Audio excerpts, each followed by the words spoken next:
first sign of the zodiac. Mars is your ruling planet, like I just said, but Jupiter is with you. So all Aries people, or if you have any planets in Aries, your rising sign, your moon sign, people do know what's called the big three these days: their sun, the moon, the rising sign. Any planets in Aries are going to get hit with Jupiter, and Jupiter is the planet of expansion. It's good luck. It's the feel-good planet. So Jupiter's going to zoom right through Aries. It's at 1 degree right now, and it will enter Taurus on May the 16th. So you want to really plan to initiate, to start, to move ahead, everything during that time. That's what Aries is all about. Being an entrepreneur. You wanted to start your own business up until May the 16th, okay? Especially Aries. So it just amps up the energy, the firepower, but it can be a bit reckless. You have to be careful. Jupiter expands whatever it touches. Could have headaches as well. Aries rules the head. There is medical astrology as well. Okay, so being a bit too reckless, because Jupiter is like, oh yeah, I can do anything, right? So just be careful about that. Can make you a little accident prone as well. And then Taurus, once Jupiter enters Taurus from May the 16th to the end of the year, then it's your lucky time. So do you want to stop and do something for Aries? Yeah, are we moving into Taurus already? No, I'm just stopping there. I'm just saying, let's do Aries now. Yeah. So just let me ask a couple of questions just to be sure here and where we're heading. So when I look at the whole year, to give it a couple of words, what can you give it? Give me a couple of words what you would say the whole year energy the theme would be for Aries. For Aries? Oh, it was like make headway right now. Really go for it. Pluto in Aquarius is the beginning of the 11th house. So you're going to start to revolutionize the groups and the people you hang out with. Mars, Mars is moving through all of the signs. Mars is going to turn direct January the 12th. So then it's going to move into Cancer. It's all about home, family on the 25th of March. It enters Leo, where it's very creative, May the 20th. It enters Virgo on July the 10th, where you really get down to the nitty gritty and the details and the work and your health. So I'm being told though that Aries leadership needs assistance. I'm being told that Aries on their own may make more mistakes. Now they think well on their own. They're creative on their own, but I'm being told that they could probably use a good nurturing ear, someone who can help them administer what needs to happen, someone who can present it in a good way. So I'm getting the Empress to be a feminine energy, being very helpful with that male leadership. Okay. Well, Saturn in Pisces is going to be in their 12th house. So if you use solar, they call equal house systems. It's an old way to do astrology, but in this case, it's the best thing. So a lot of old karmic issues are going to get stirred up.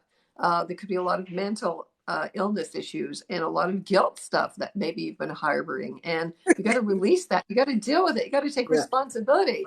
That's exactly what I got here. Going. Seven of Cups. Seven of Cups, mental illness, and illusionary thinking and delusion. I got it reversed, so I got it even worse. It's more like delusionary energy, and maybe the Aries needs support this year, is what I'm getting at. Although they may have all these great ideas and ambition to do it, just make sure you got a level-headed somebody right beside you, Aries, and this year will turn out better. Well, I think that the balance, because Jupiter and Saturn work well together. See, Jupiter expands, Saturn contracts. They work really well. So Saturn and Pisces in the 12th house, opening up your own spiritual side. So that's what they really need to pay attention to, their emotions, like feel their emotions, like let that come out, really pour it out. And anything that you have denied or projected onto someone else, take back those projections. It's really about growing up. I think being mature. It does tell me that this year will be a good year for Aries people to check in with their anger, their temper, their nasty side. They can get mouthy. An Aries person in a bad mood can be kind of nasty. But what you said, you said Jupiter's there. So Jupiter softens it up. We've got that Sagittarius and Pisces vibration in there. So it really softens it up and makes. So if you've got a soft feminine vibe who can come, sort of stop them from being grumpy and give them a little more support, I think that Aries would do well. Without that support, though, I'm going to say Aries should probably watch before Yeah. they act. Yeah, well, Aries is like, look before you leap, because, I've Mm. got Jupiter in Aries. So, I know exactly what this energy's like. It's just like, Yeah, no, I'm going. That's like, I'm going off that cliff. I don't care. You know what I mean? So can be reckless, and it can be accident prone. And yeah. you think you can do everything yourself. Aries, it's all about me. They can be kind of selfish and, things like that. But I think Saturn and Pisces is really awakening for Aries, to really, you can't deny or neglect, or, you know, you have to grow up. You have to take I responsibility think for your I spiritual think self. the Aries can be selfish in its negative form, and Hmm. when it's afraid, or when it's it's lacking Well, something. it's But defensive, yeah, you know, exactly. But I the think warrior, mostly right? Aries are great support and have been in my life. They've been a very great support and very helpful and very loving. And that doesn't mean I don't see their fallings. I do. Right. But I do think that the majority of Aries is somebody you want to have on your side for sure. So Right. anybody who has to work with them, like whoever I'm speaking to about working with the Aries, you will enjoy it. It won't be a burden. It'll be something you enjoy. So yeah, I'm going to say that if there is an Aries out there thinking about creating business, just as my friend said here, yes, do it. But make sure you have support, and I mean it. Not later, but when you're doing it, when you get Hmm. involved in it, because then you'll do much better. And I think check in with yourself, because your mental, you might be moving faster than you can make things happen. Or maybe you're saying the wrong dates. Maybe you're thinking, I can get it done in 2 months, but it's going to take 6 months. And you kind of mess yourself up. So just mind your words. So that's why I Hmm. say step back, sit it out a little bit, think it out a little bit before you put action to it. That's my warning for Aries this year. Yeah, Jupiter in Aries makes you too impatient. It just amps up all that, energy that just wants to burn. And they can be very angry and explosive and defensive. So they have to watch it. You can trigger other people. It's like I'm looking for a fight kind of thing. So Saturn and Pisces, I think, is a good thing. Also, Uranus and Taurus is in their second solar house of resources. So making money on the internet or radically changing how you make money. That's something that's kind of been developing for a long time. So they want to be open to that, and also opening to listening to their dreams. Mhm. So again, opening up the imagination can be extremely creative. Aries are Oh entrepreneurs. They yeah, want to get their own way. They hate, yeah. they, they don't want to be bossed around. They want to be No, boss. they don't like that, and I understand it. We're fire signs. We've got Yeah. something else on our mind. And just before we move on to the other signs, just so you know, folks, we're going in the order, traditional order of Aries, Taurus, Gemini, Cancer, Leo, and so on. So we will cover your sign. So if you want to go scroll on somewhere else and come back, come back. But we will be covering your sign this evening. And each sign is probably going to be about 15 minutes, 10, 15 minutes. So you'll see Okay. that now, okay? So Sagittarian, you were spoken of if you were paying attention. The fire sign energy right now. Jupiter is Sagittarian, Jupiter is Pisces. So both those energies could very well be involved with an Aries person in this year coming, in Right. the year we're in now, because and you could be a very big support to them, whether you're a man or a woman. So there's a little bit of information for you, Sagittarian, to hold you off till we get to you. Yeah. So I mean, Jupiter in Aries benefits all the fire signs for sure by trine. So Yeah, yeah, yeah, be raring yeah, to go.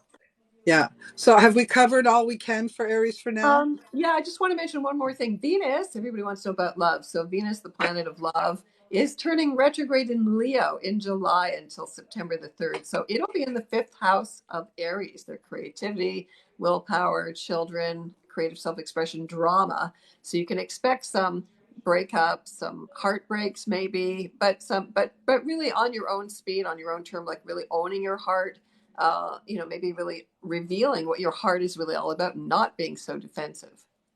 Yeah, Right. yeah, yeah. I can see that. And I think Aries keeps their circle pretty small. So when there's been a problem, when there is a problem in their circle, it's really felt. So I got the Ten of Swords, and yeah, there'll be some trouble where your Mhm. emotional stresses and causing you to feel unloved. But just turn around. There's a whole bunch of people who love you from there. But that can be used as a very creative source, Yeah. so There even a you go. heartbreak, if you're an artist, you can turn anything, Yeah. like look at, who, lots of, Adele, she's like the, the epitome of turning heartbreak into, creativity, right? So, That's a really good point. You just made me realize why I haven't been writing any poetry, because I haven't had any heartbreak. well, there you go. Okay. Well, you don't want to invite that in, right? No, So, no. okay. All right. So should we move on to Taurus? Yes, let's do that. Okay. So for Taurus, Taurus rising, Jupiter in Aries is in your 12th house. So there's going to be lots of activity going on behind the scenes, in your unconscious, in your dreams. So it should be very much like a spiritual awakening until May the 16th. And then May the 16th, Taurus, it's your time for the rest of the year because Jupiter is in your sign. So your first house of self, of identity, of independence, very strong because Jupiter is like the wheel of fortune in the tarot. It's good luck. So you can afford to take some risks. It should be good for you for making money, again, starting anything new, feeling confident. That's Jupiter, right? Saturn and Pisces in their 11th house of wishes, hopes, and dreams. That's traditionally what the 11th house, which is Aquarian like, is all about. So make your wishes.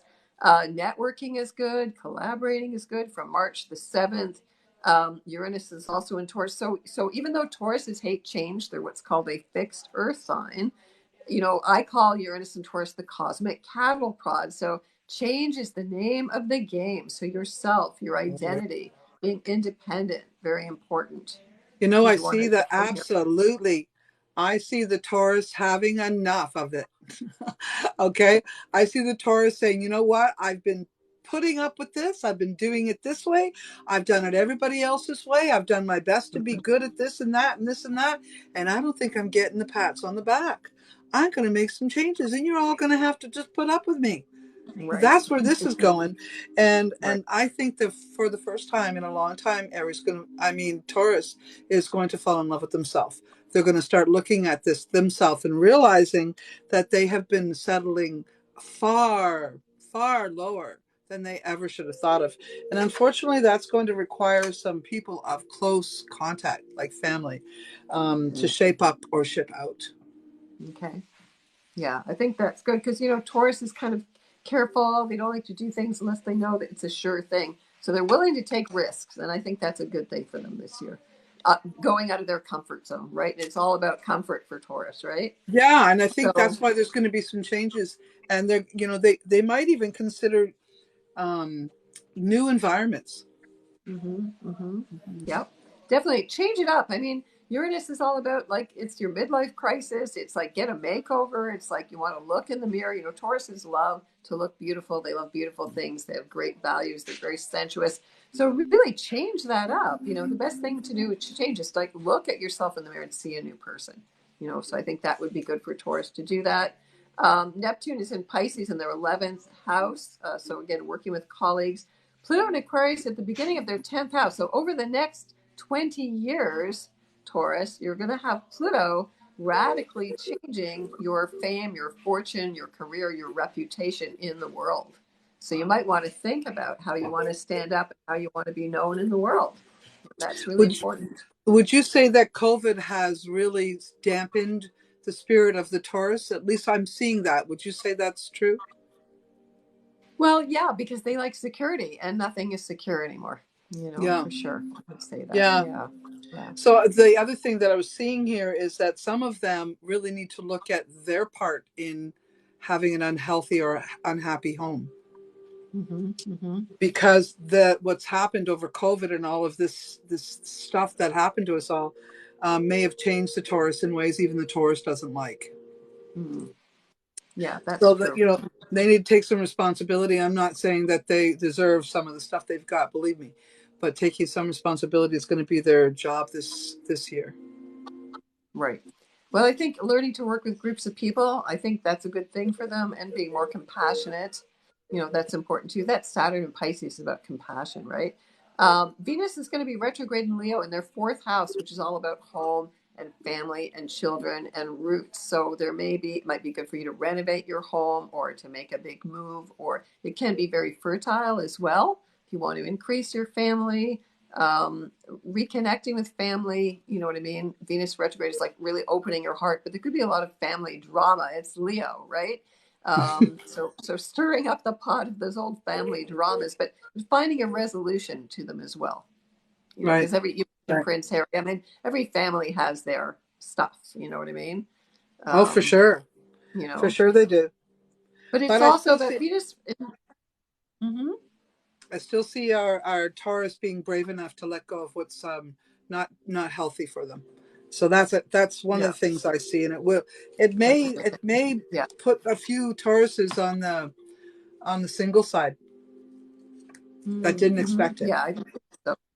Yeah, Venus retrograde in Leo would, I think Mhm. that's true. So that's going to make it a little harder maybe for them. But if Mhm. they see the big picture, now that's what Aquarius is all about. Looking at the big picture, you can see how even though it may not be comfortable, it may not be what you want, it's ultimately for your greatest growth.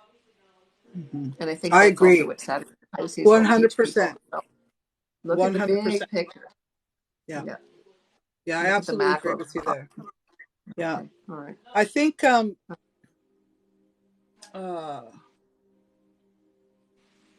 yeah, they'll whatever you put out there, Taurus, this year, whatever you put out, I think will come back. So if you put a lot of energy into your business, into your creativity, into your own personal self, you're going to get noticed. People are going to notice you, and you're going to get what you want, which is money and appreciation. So yeah, put your energy out there as far as money goes or business.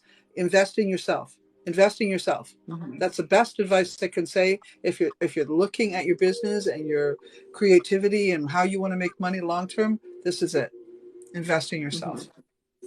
Well, also Jupiter in Taurus, because Taurus rules the bull market, should be good for the economy. And the economy is like not predicted to be so good. But I would say that once we hit May 16th, it should be better. Food, resources, money, blue chip things, a little bit more stability there. A lot more stability because like people are going to go, we can't deal with so much change. We can't deal with all this. We want something that we can hold on to. So Yeah, investing in those kinds of solid things or food, like real tangible goods, tools, resources that you use, those are going to be the most valuable things. yeah, So there can be a move away from all the social media as well, because yeah, people want that sense of reality, community. Do you know what I mean? yeah. And against Aquarian kind of all that social media You know stuff. what, that for Taurus, I could see that. I could see that by what I'm seeing here, getting Yeah. them really wanting to get back to nature and simple Hmm. things. Yeah, Hmm. no, that absolutely makes sense to me when I look Yeah. at the way I saw the cards here for them. They've had it. That's what I mean by they're at their breaking point. They're Hmm. like, no more. Yeah. No, Yeah. I'm not following Yeah. suit anymore. I This mean, isn't people working. can only be pushed so far for change, and then they're naturally gonna resist. They're gonna dig in their heels. That's what Taurus is famous for, that kind of stubbornness, right? Like all the fixed signs, Leo, Scorpio, Mhm. Aquarius is also a fixed sign. Nope, we're not gonna budge. You know what I mean? That's right. That's right. So kind of like the buck stops here, right? That's right. That's So right. yeah, so that's going to be a general mood as well, right? Like everybody has Taurus somewhere in their chart, even if you don't have any planets in Taurus. So that's what you'd want to look at if you know your astrology chart. You can get it done for free on astro.com. It's a Swiss site. I trust that one because it's Swiss. It's an old one, but it's a goodie. It's interactive. You can get your own astrology chart. You can put it in there. You can go, oh, okay, so here's where these planets moving through this part of my chart are going to affect me. That's what astrology is all about. It's knowledge. Knowledge is power, Yeah, for right? sure. Yeah. So the other Okay. thing is for those people who are creating business, that's good and that's awesome. But for those people that want to take that energy and put it to children and working Mm-hmm. on and or the child within, either one of Mm-hmm. those things would be good things to do as well for this year 23. Yeah. Because it's really about looking at your child within. What is it? What are your needs? And that's what we've been talking about. You're about to get your needs met, but not just your adult needs. I'm talking about the needs of your inner child, and or if you need to have a child in your life. So these things will be looked at for 2023, and those I can't wait to see next year how many of you had babies. Yeah, that's true. It's very fertile. Like Jupiter, I do a lot of consultations for women trying to get pregnant. Like, and I say, well, it's always Jupiter. Jupiter's the Yeah, best one. It expands everything, right? for sure. And also Saturn and Pisces also has to do with a lot with charity. So a lot of people are going to be either adopting children or foster children, or we used to send money to, through one of these charities to support a child, a girl. So I think a lot of people are going to be doing that too, just being more charitable and charitable to themselves, right? That's another Yeah. thing. I think we're always too hard on ourselves, and Yeah. people are learning. Taurus is all about self-esteem. So learning Lady to really Emma, value yourself. Lady Emma, just so you know, I have some herbs that help with that. So please, if you're really considering it and you've been having trouble, reach out. There are people who know some things that maybe you didn't find out yet. You're So talking about somebody trying to get pregnant. yeah, yeah, Yeah. yeah. And also like Tara said, if you want to get to find out where your Jupiter is, and then maybe we could figure out when's the best time to try. There's that Yeah. too, right? Yeah. So yeah, consider that. That's good. That's good news for Taurus then overall, isn't it? Yeah, I want to mention also there's the eclipses. So speaking of Taurus, like there's going to be 4 eclipses this year. There's one May the 5th, the lunar eclipse. Lunar eclipses represent everything internal. At 14 degrees of Scorpio. Now, Scorpio rules the reproductive organs. So you got to remember, whenever sign we're talking about, Taurus, for example, its opposite or shadow side is Scorpio. So what affects Taurus affects Scorpio. What affects Scorpio affects Taurus. Vice versa. It's always that way. So that might be a good time to try to get pregnant. Like that would be an optimal time, May the 5th, just before Jupiter enters Taurus. But if you're looking to create, or, fertility is like a metaphor as well. Whatever it is you want to create in your life, not just a baby, not just a child, any idea that you want to cook in your cauldron there, you would use a lunar eclipse, for example, to do that. And Scorpio rules money, finance. So if you want to do some abundance rituals, you would do them on those lunar eclipses or around the lunar eclipses. But traditionally, eclipses are just for praying. You don't set intentions on any solar or lunar eclipses, but you would use it for yourself, more your internal growth. And and magical things like money and babies. Yeah, but you don't do it right on the eclipse. This is the thing. It's got to be done in a very specific way, okay? Because it's very spiritual, actually. Traditionally, lunar and solar eclipses are considered. The Tibetans believe that a solar eclipse increases your good or bad luck 1,000,000 times. So basically, you chant mantras the whole time the eclipse is on. There's like prescriptions about you don't wash your hair, you don't bathe, things like that traditionally. And a lunar eclipse, if you chant good mantras, if you just send good vibes, if you just say, I send the world love over and over and over again while the eclipse is on, um, a lunar eclipse, you get 100,000 times the benefits. So, in witchcraft, you don't curse, you don't put it out negatively. Whatever you do comes back 9 times. So this will come back 100,000 or even 1,000,000 times. So I always err on, traditionally you do not try manifesting anything on a lunar or solar eclipse. It's too powerful, too Right, powerful. right, right. Yeah. Thank you. Okay. So that was for, would you say all of these predictions are good for both sun, moon, and ascendant? Yes. Or for any Yeah. planets. I mean, if you have any planets in those signs, you would say, okay, Jupiter's crossing my Venus or Jupiter's crossing my Mercury in Taurus. And so it would be Gotcha. good for me to expand the way I communicate, the way I think, the way I analyze Right. things, Right. Oh, all of thank you that. for that bit of Yeah. information. That was Yeah. helpful. Yeah. Thank you. All So, right. So and our next sign. Are we yeah, done we're for going on to Taurus? Gemini finally. Yeah. Okay. Gemini, So sun, Mars moon, and and Gemini. ascendant. Yes, so poor Geminis with Mars retrograde for so long. It's really frustrating, but it's going to be over soon. Jupiter in Aries is in their 11th house until May the 16th. So that's a good time to expand your networking. It's good for dating on the internet. It's good for any kind of collaborations. It's good for freeing yourself up. The 11th house is like Aquarian overall. Jupiter enters Taurus, which is their 12th house, stirring up their unconscious, their spiritual nature. So pay attention to your dreams. Your dream world is the direct connection to your soul. So it's very creative as well. Time to expand your creativity and to complete things. Saturn, Taurus in the 12th house is about completion. So you want to put finishing touches on things. You're ending like a major cycle in your life this year into 20. 10th house of worldly success and reputation and fame. So Saturn in Pisces is about doing something where you feel like you're giving back. where you're helping people, where there's something charitable, where you can be compassionate. I mean, of course, all signs have emotions. Geminis have that. Of course, they've got that dual nature, but they, everybody has emotions. And so this is where you want to contribute. This is where you want to feel that your work has a spiritual value. It's not just about making money. You know what I mean? It's got to have emotional worth, emotional intelligence. I would say that that's important for Gemini. But be careful that you don't lose money as well, because Pisces is debt. Okay, so you want to be careful about that. A lot of 12th house energy going on with Uranus and Taurus, Neptune and Pisces in the 10th house. So be careful also about projecting that there's more going on than there is. Okay. Pluto in Aquarius is at the beginning of their 9th house of education, philosophy, belief system, travel. So for all Geminis over the next 20 years, they want to pay attention to philosophy, to belief systems, to being optimistic, to having faith, and changing, radical change in their faith. Venus is going retrograde in Leo in their 3rd house of siblings. So there may be some family issues that they need to work out, more short travels, or maybe some disruptions in their travels. Speaking from your heart is really important with Venus retrograde in Leo. So there could be some family drama there that you have to work out. But again, that can be a good thing.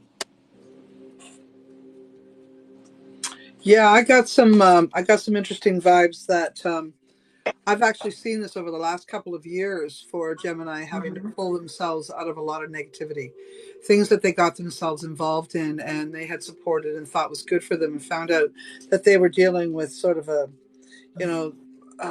falsified a falsified life, basically. They thought they were building a good strong home with someone and something fell apart, and it's taken them a long time to come to terms with it. I think this year is the cleanup, and this is some of the people that put their faith in will get away with things that unfortunately will hurt the spirit and the confidence of the Gemini. But I do see some really close friends and family and stability in your home and life being the thing that keeps you stable, the thing that keeps you sane. So, keep yourself focused on what matters.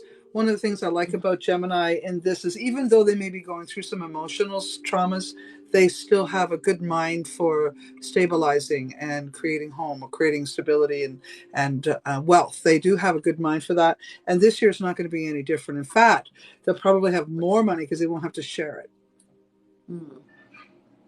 Okay. Yeah, I think they have to be, they're definitely, they may be feeling kind of foggy about what they're doing as well, because Pisces, Neptune and Pisces in the 10th house, and then Saturn and Pisces could be a big change in terms of your career. You may go, I don't know what I've been doing. I've been why have I been doing this? It's like I'm doing this for someone else. That's not what I really want. That's So I what think I've been that's needing. really important for them to come to grips with that, right?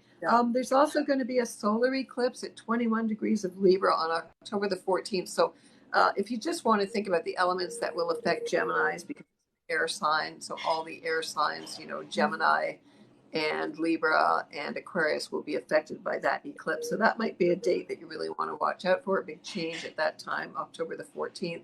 And I think, there's going to be a long, deep philosophical soul inner dialogue with Geminis for a long time. Like, what am I doing in the world? Pluto is really asking you, what is my sole purpose? What did I come here to do? And so that's going to be a big, long discussion. Aquarius is an air sign. So, it takes your inner communication to a higher level. I want to communicate with everybody. I want to understand how we can talk together, how we can sing together, how we can share ideas, Well, I got them really facing. World. Yeah, I got them really facing things that, they allowed. So this devil card really tells us, they have allowed a lot of addictive personality, obsessive, compulsive, power type, hungry people around them. And I think this year, it's been coming for 2 years, but this year is when they go, I don't want a part of that. I don't want to be a part of that life. This is when they turn that energy upside down and take those chains off. Now, that does not mean you're gonna feel really super good about that, because you won't. This card is the Strength card, and this one tells me that this journey, the last little while for Gemini, has been so stressful and straining and draining that you're going to need some support. Again, another sign that's going to need some support. And what I'm seeing is somebody your own age, people your own age. I'm getting that. Not that you shouldn't have your family around. That's good. But you need a solid friend, a solid friend, because you don't open up super easy to everyone about what's going on with you. And I think you need to, have a tea and have a bite to eat and really speak truth, be authentic. So yeah, I'm thinking that friendship will help build you back up again, and that's gonna be the whole year. The whole year is just So rebuilding. when you're talking, sorry, when you're talking for, I'm also getting these visions. So I really think for a lot of Geminis, it's going to be a lot of deep unconscious emotions that they've never dealt with coming up to the Yeah, surface. A lot of addictions, a lot of yeah, denial. So it's yeah, going to be hard. It's going to be hard, but yeah. they're going to come out of this like a stronger, newer person, like really Absolutely. their authentic self. So I think Yeah, it's going to be a really good yeah. year for them. And I think a lot of Geminis jumped on board. Maybe they were drinking, that type of thing. And Mhm. maybe they're sort of looking at themselves going, now, what was I don't want to do that. Why am I doing that? So all I can say is, although this is a difficult year, it is the end of the difficult years. And you will see so much improvement in yourself and in your life by the end of the year. That you'll be really super happy you went through it all, and you've learned so much and you're so much stronger. So Gemini, I know you've been toughing it out. Hold your horses. This is your year to come back. This is your year to come back. Yeah. Yeah, I definitely feel that too. Hmm. Yeah, for sure. Okay. Okay. And just on the way out, there's nothing better for sadness than new relationships, but don't make full commitments. Just have fun. Okay. Do some playing. Well, Yeah. that's a Gemini thing. That's what they do best, right? That's what they need. Otherwise, they won't feel happy. So, no one's saying all you got to do is stay at home and fix your life. No, fixing your No. life has something to do with you have to play a little bit too. That is part of your Well, fixing your. Venus is going to be in Leo, right? So that's very playful, very Hmm. childlike. That's also really doing your inner child work for Yeah, everybody. Venus yeah, and Leo. That, yeah. I that's also right. got that some of them might take up dance or some other bodies where they move their legs around a lot. Like I don't know, it sort of looks like dance or gymnastics or yoga, stretching. I don't know, long walk, something to do with their legs. Maybe basketball because you got to jump up and down. All I know is I'm seeing the Gemini literally coming back out of themselves, and in a weird way, whatever it is they choose to do, they're still kind of alone. Mhm. And so it's a good place for them to center and meditate and also distract. So I think Gemini, it may be a difficult year getting your groove back, but you're going to find it. You're going to find it for sure. Yeah. And I think sometimes I want to point this out. We haven't said this yet, Tara. But in if you're in a different hemisphere, let's say you're in New Zealand and you're listening to us, Right, um, right. just about we're in Canada. So if we say that the Taurus is going to have a hard year, New Zealand Taurus will not. Am I right on that? Well, okay, there is a general, traditionally the bias is Northern Hemisphere. It's true. There is a lot of astrologers in Australia, and you turn the chart reverse. Now, the planet is still in Taurus, but it's going to affect the opposite. It's going to affect it opposite ways. Do you know what I mean? Because Hmm. you're down on. So that you can't change. Jupiter doesn't suddenly jump into Scorpio. Jupiter is always, in the sky against the, Right. we see it as the sign of Taurus. This is tropical astrology, but you would read it in a different house. So it would be opposite to where we are interpreting it. Okay, now I'm That's doing why very I'm general. saying That's why Yeah, I'm saying, sort of generally speaking, if you're in a right. different hemisphere than us, you want to look at whatever we said for that sign opposite, So the but opposite would not be the eighth completely. house. Yeah, I know it's going to confuse people a little bit more. That's the problem. You're getting into more deeper But kind there's of a reason astrology. why I'm saying it. There's a reason why I'm saying it Yeah. because you know Okay. why? Because I know that we're giving our absolute best, and there's that odd person who'll go, nope, not even close. And Okay. yet, the reason I'm saying it is because it's probably because of something like that. It's probably Okay. because you're in a completely different part of the universe and it's not applying. All right, so the really simple way, if you want to understand what we're talking about, the zodiac starts with Aries at 9 o'clock. If you look at a chart, that's what's called a natural house system. So Taurus, the second sign, is where, for example, Jupiter is going to be in Taurus from May the 16th. So you would look at, instead of the second house, the astrology chart is divided up into 12 houses, just like there's 12 signs. So Taurus is the second house. Now, so what we're talking about in the Northern Hemisphere, Jupiter is in the second house, but if you're down under its opposite in the eighth house, which is about other Yeah. people's money and death and very soulful rebirths and inheritance and taxes and things like that. So it's got a whole different type of energy in a different way. So Jupiter's still in Taurus. It's just Yeah. affecting you down under in the opposite to In a like different way. mirror world, the Yeah. opposite. And then there's the other thing, if you're reading or listening to our interpretations as, let's say, a sun sign or moon sign or ascendant, it doesn't always apply to one of them. And so I've had some people say, no, that didn't work. Not all, very few times has it happened. But when it has happened, it's usually because they are leaning on a different energy. So maybe their moon sign's stronger than their sun sign. Yeah, no, and You that's know? that's why, I mean, sun sign astrology was just designed to sell newspapers. You Yeah. have to leave your own individual chart. It Yeah. is, and it can't be replicated Yeah. like millions of times. It is like your fingerprint. It's your cosmic Yeah. fingerprint. So, I'm doing my best to try to do some general Yeah. interpretations, for each sign. Because everything matters, right? Everything matters, and Absolutely. every degree matters. And so Hmm. yeah, you're doing no, I'm grateful for where you're going with all of this. And I rely on my tarot cards to tell me what the Hmm. vibe is. And I know about astrology too, and what the tarot card itself is about. So I sort of add that in there too. But I absolutely love to discuss this type of stuff with yourself. Oh, And I do too. And you don't, you get me started. I can talk about astrology day and night. I think about it. I dream about it. I know you do. Um, yeah. So, for example, before when we were talking about the tarot, 2023 numerologically reduces to the number seven, and you've probably talked about Exactly. this. No, I The haven't number talked about it, but I seven. was thinking about it. Okay, because I do numerology as well. I mean, I'm Me a too. tarot reader as well. So those universal years are very, very important. So the number seven, because we're almost getting to the sign of Cancer, is called the Chariot in the tarot, and I should have some of my tarot cards ready here. The Chariot, which is related to the sign of Cancer. So that means that overall, the Chariot, the number seven, has to do with. I use the Thoth tarot here, so this is my old deck with the Chariot there. It's like a traditional Rider-Waite-Smith interpretation of the Chariot. It hasn't changed much, right? So the number seven is a very esoteric number. It has to do with the laws of cycles. So there are 7 days of the week named after the seven classical planets, which are called, we know the sun and the moon aren't planets, but the sun, the moon, Mercury, Mars, Saturn, that's seven. If you do yoga, there are seven chakras. There are seven colors of the rainbow. There are seven musical notes. So that laws of seven, that laws of cycles is really embedded in everything, you know? 7 main Um, metals.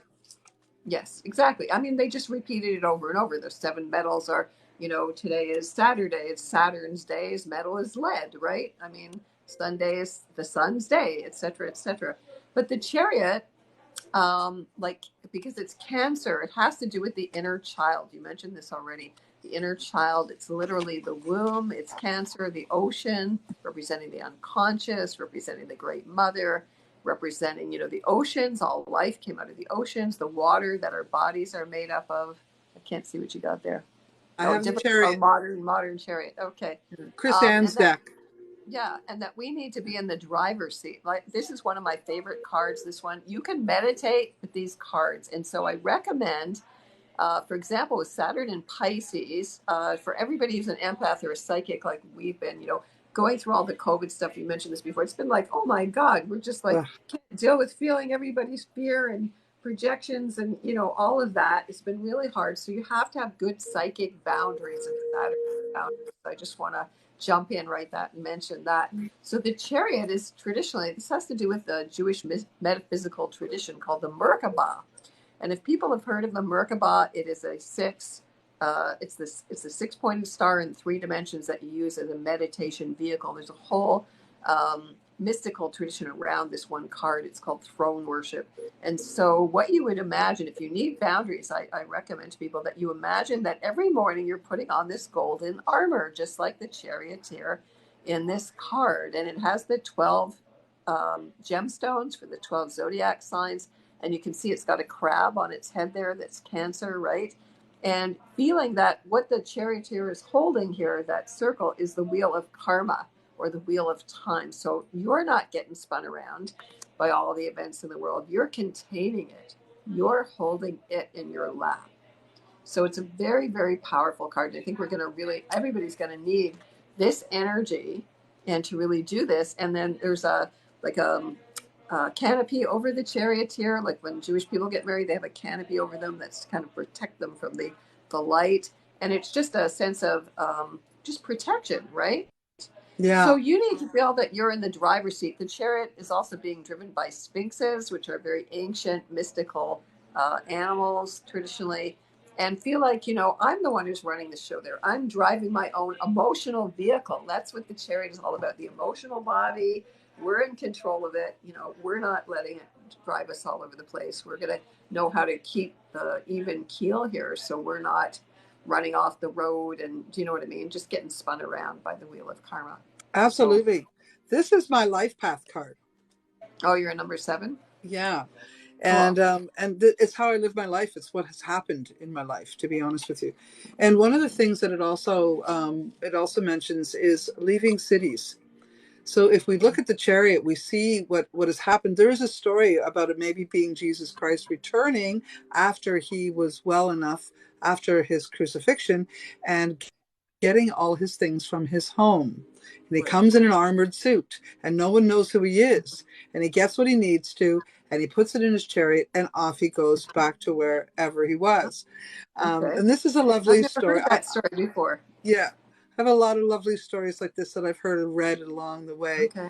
Um, but that's in support of obviously Jesus Christ not dying on the crucifixion at the crucifixion time, and him having Mary Magdalene and children.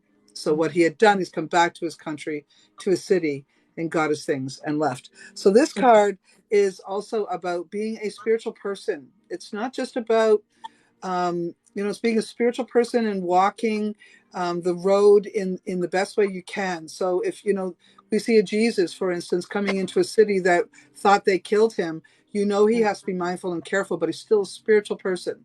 But you do Right. need to be mindful and careful. There are possible mine pits all through the city. You don't know. So you Right. may need to move out of the city. You may need to find a more comfortable place to live, a more safe environment for you and your family. And so, yeah, this year could be about that as well for many people. Maybe there were a number of people who wanted to move during COVID, like I did, Mm-hmm. who didn't. And maybe this will be the year that you finally decide, yeah, it's time for me to get my most favorite things and move along. Change my Mm-hmm. path, get out, do my thing, find my new home. And isn't that what cancer is really about? Is about home. Oh, always about home. It's always about feeling emotionally safe. It's about being secure. It's about nurturing others. It's about being the mother. The thing Mhm. about cancer is they have trouble receiving. They need to be needed, and they don't know how to ask for help. They don't know how to nurture themselves. That's really something that we have to remember to nurture ourselves. So always think about the metaphor like the mother on the airplane. They always tell the mother to put the oxygen mask on first before you help Yeah. your child, right? Also, that cancer is about knowing when to move forward and when not, because you're dealing with the laws of cycles. And there is, a time to, it's like the wave, right? Like, so there's a big dip. So people could be very, very emotional this year. It's cancer, sentimental. And so, you have to, if you're getting in that low point where you're feeling really down emotionally, you got to remember it's just part of the wave. It's going to crest up again, right? And just ride that Mm. wave. It's like surfing, right? So you could think about this year as kind of like surfing that wave. Yeah, well, I sort of see cancer when in doubt, sitting it out. You have to what? I see cancer as sort of when in doubt, sit it out. Sit it out. Okay. Yeah, yeah. They want to wait. Right. Mm-hmm. And also eating your stomach. So everybody's stomach, watching what you're eating, making sure water is going to be a big factor as well. Saturn and Pisces, Cancer, very watery, very emotional, very feminine energy traditionally. And your home being the place where you need to feel emotionally safe, but Mhm. ultimately feeling safe within yourself and making your inner child feel safe, nurturing that inner Mhm. child. I think that's also very important. Mhm. And I think the other thing is, how long do you sit it out? 7 days. Right. Okay. And I did some research. We were talking about this before. I was doing some research. You know how it is. You're on the internet. I get pulled into the rabbit hole. I'm starting to do research about the oracles in Delphi. We were talking about this, or Delphi, and apparently those sibyls, they were called. They only were allowed to do their oracles on the seventh day of the month. And I mentioned this, and I went, oh, and here it is. It's the seventh day of the month, the seventh day of the first month. So this is the day when the sibyls would be allowed to give their oracles. So here we are.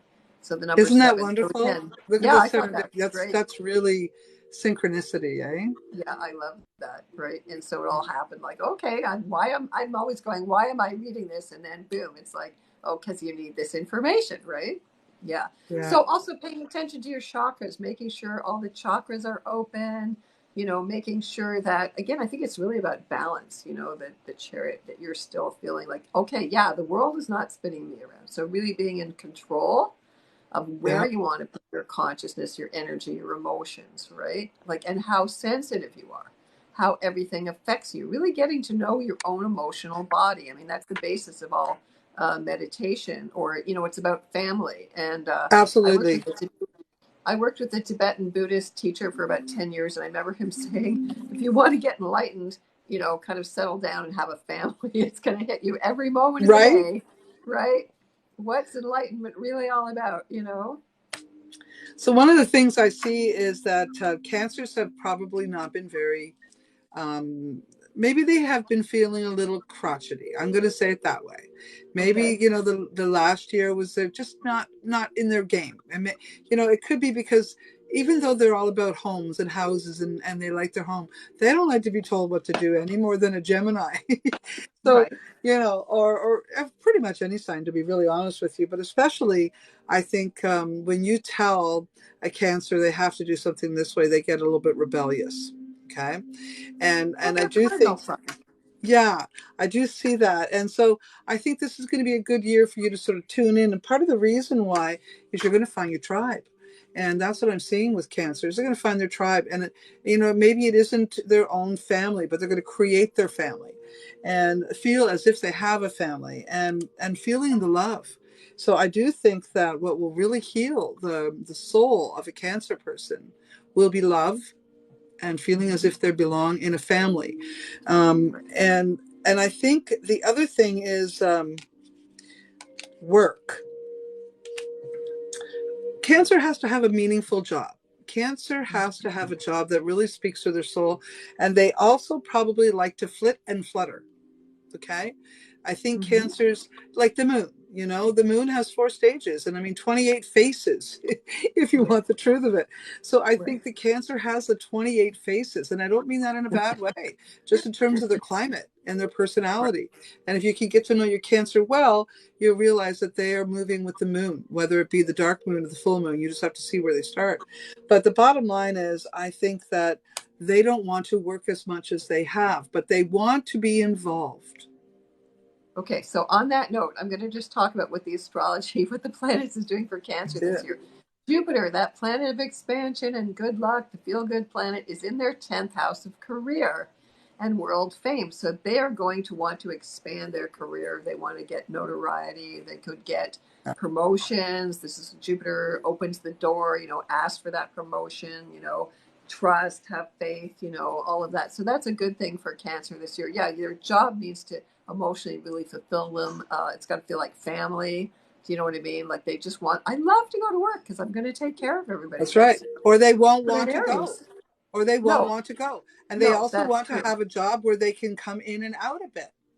Right, Because, they may do better if they have more than one project. right. Hmm. Okay. Jupiter and Taurus in their 11th house of wishes, hopes, and dreams. So they're making new connections. They may be revolutionizing the way they communicate with groups of people or organizations.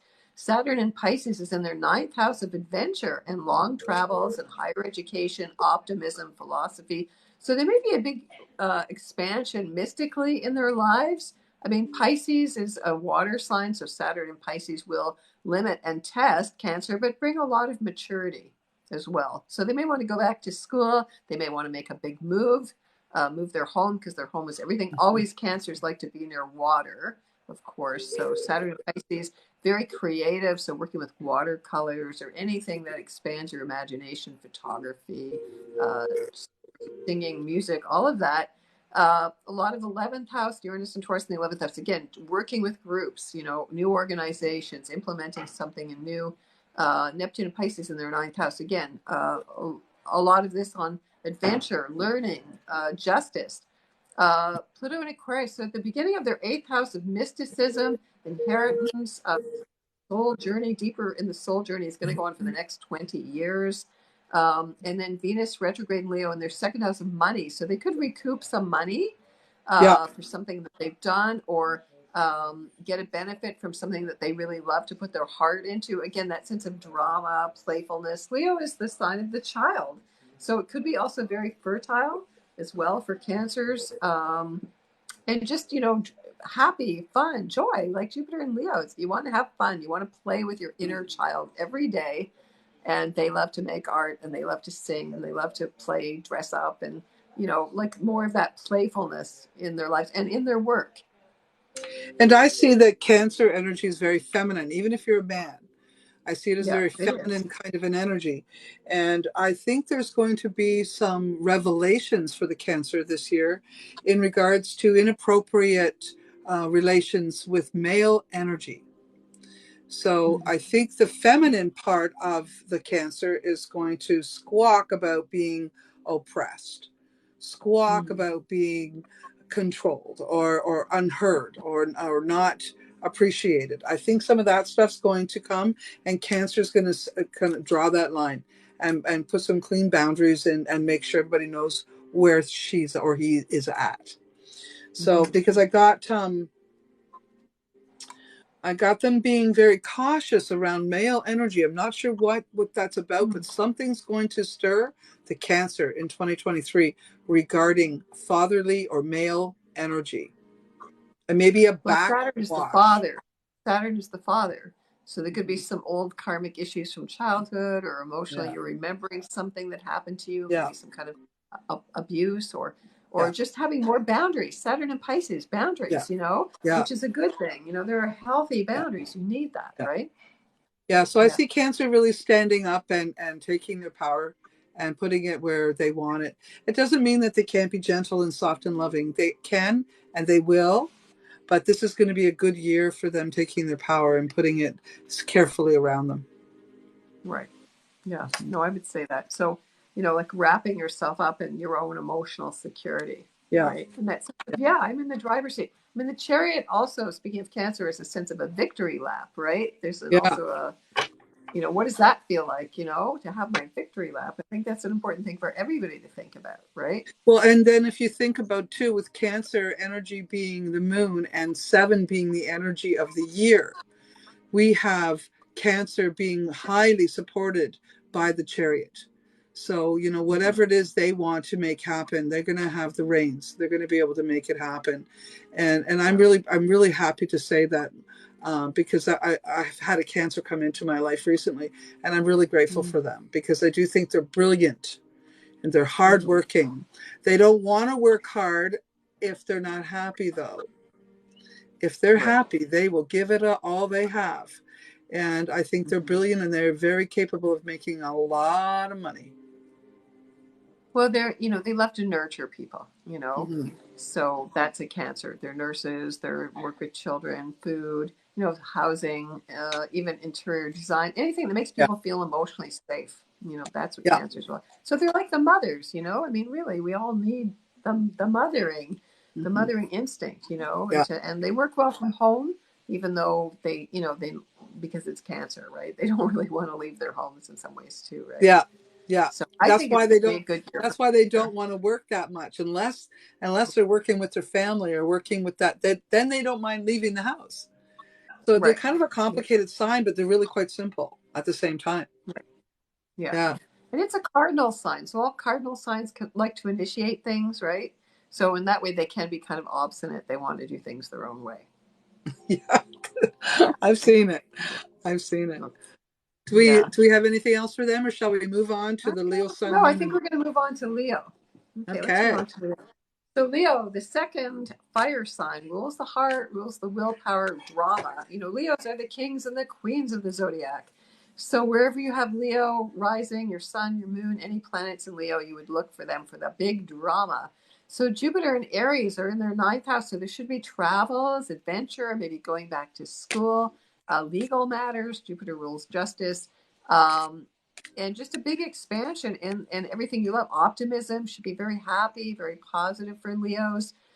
Jupiter is in Taurus in their 10th house of worldly success after May the 16th. So, you know, Leos always want to be the big king and the boss. So this can be a good time for you after May the 16th to reap those rewards and really, you know, really display your soul, put your heart on your sleeve. That's what Leo's all about. You always know how a Leo feels. They want to be center of attention.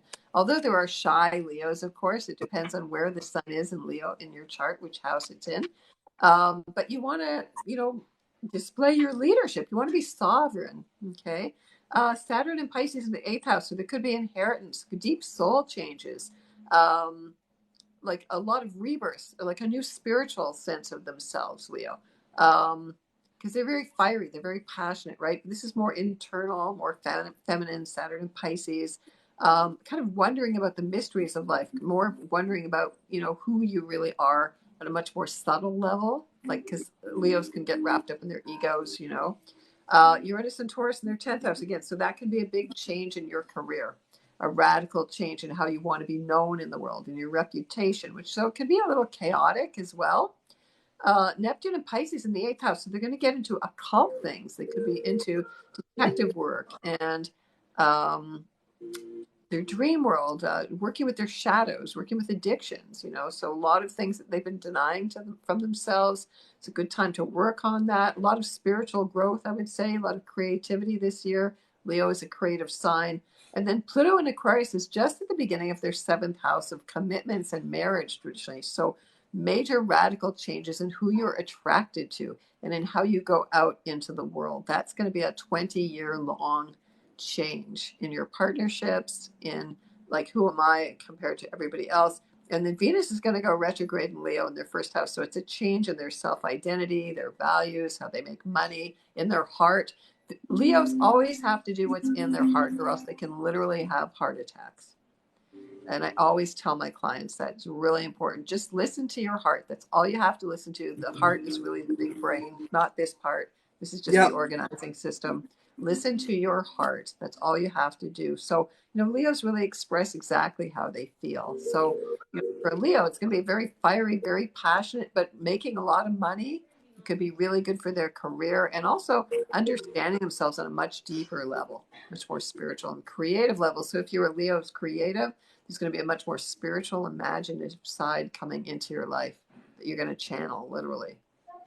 And your dreams could be very powerful this year. So I would tell them to really live their dreams, use it for inspiration. Yeah.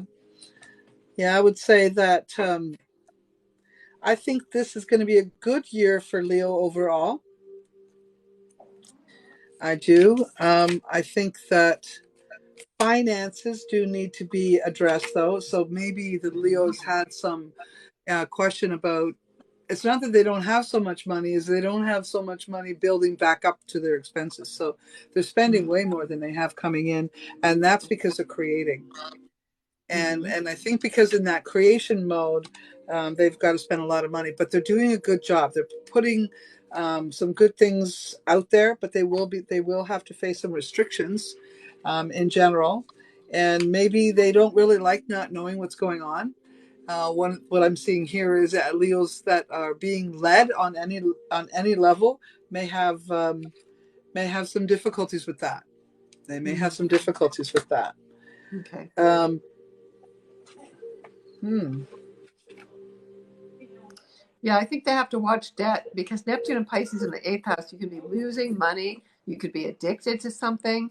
without Hmm. realizing it, or the money's just disappearing somewhere, and you don't even know where it's going, right? Or you're overspending on something and not Yeah. realizing that you're kind of caught in this shadow here. So I think that's important, and you'll have to take responsibility for that. That's really important, Yeah. and you'll have to take responsibility for your actions. You know what I mean? You can't deny it. You can't sort of go, "Oh, that's not me," you know? Yeah.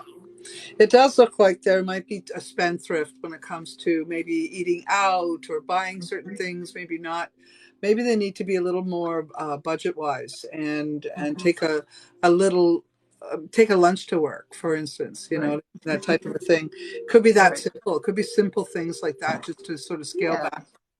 Yeah. Um, the other thing is, I think they want to be more active in the world. They probably want more travel, but won't be able to do that. And I think that's going to depress them or make them sad.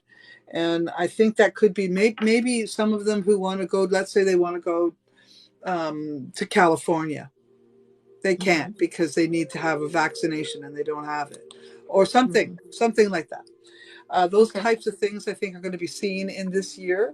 Limitations, restrictions, those types of things, and it's because of their own decisions. They've decided they don't want the vax. I'll just use it as an example, and Right. so now Okay. they can't do something else that they want to do, and that's going to irritate them. That's going to Right. aggravate them, and this might put them in a position of being very involved in what we were talking about in terms of the revolution. So, I mean, if Mhm. we could do sort of a Zodiac mileage mark and see who's who in the revolution, we may find a heck of a lot of Leos. Well, the thing about, okay, so Leo is getting through like the last 2.5 years of Saturn being opposite their sign. So Saturn has really been pulling the reins and restricting them. And now with Pluto in Aquarius, Leo has to get off the throne. They have to realize Yeah, I don't have power unless I share my power. So that's yeah, really what Leo has to look at right now. You yeah, know what I mean? Like otherwise, what happened to the kings, the queens before. So if you don't get off your high horse there and realize yeah. that you don't have any power without everybody who helps you get there, then it's not going to last. And I think that just starts to dawn on them. Yeah, absolutely. And the other thing is, I have a feeling many Leos will find love this year. Many, Yeah. many Leos may find love. And especially if you Leos have been sitting around without that love and, being the pouty kitty, I think this year you're going to get some action and it's going to make some really nice changes in your life. Right. Um, and again, though, there may be some difficulties. Let's say you're falling in love with someone in the States or in another country. And again, maybe you're not vaccinated. And again, you can't go. This is going to peeve you off. So well, I would say that, Venus is going to be in Leo for a long time. So Leos are definitely going to get the love this year. So Venus enters Leo around June the 5th or so, and it's going to be there until October. So that's a long Yeah, time. So, yeah, definitely a good year for Jupiter's Leos to make money, to get the love, to start a new relationship, to really open yeah, their heart. And they have to, yeah, there might be some heart healing that they really need to do as well. yeah. You That know, could be why the delay is there, eh? That yeah. could be why. And you're right, especially with the money too. So that maybe the year starts out where you don't have the love and you don't have the money that you want. But I'm going to say with a little bit of kick-ass Leo style, you're going to get exactly what it is you want and what you need by the latter part of the year. Right. So also when you're talking tomorrow, what's coming to me, I'm looking at what I've written here, and now I'm realizing, okay, they could be bitter, and they have to be careful not to get bitter, not to get hardened. You know what I mean? Like your heart's Yeah, been aching or hurt. You don't want to shut it down so much that you go, yeah. like I can't open it up anymore. And you're gonna have to be compassionate with yourself as well. Okay. Yeah, So and remember the old days, so if you did turn into a crabby Leo, if you did, and then you got to catch yourself and you got to recognize, where do you want to put that fire? What do you right. want to put that fire? And I think the problem has been that many Leos haven't been being loved the way they need. And Mhm. that's what I think the last few years have been for many Leos. Well, you know what? Leos like to have fun, and it hasn't Yeah. been really fun.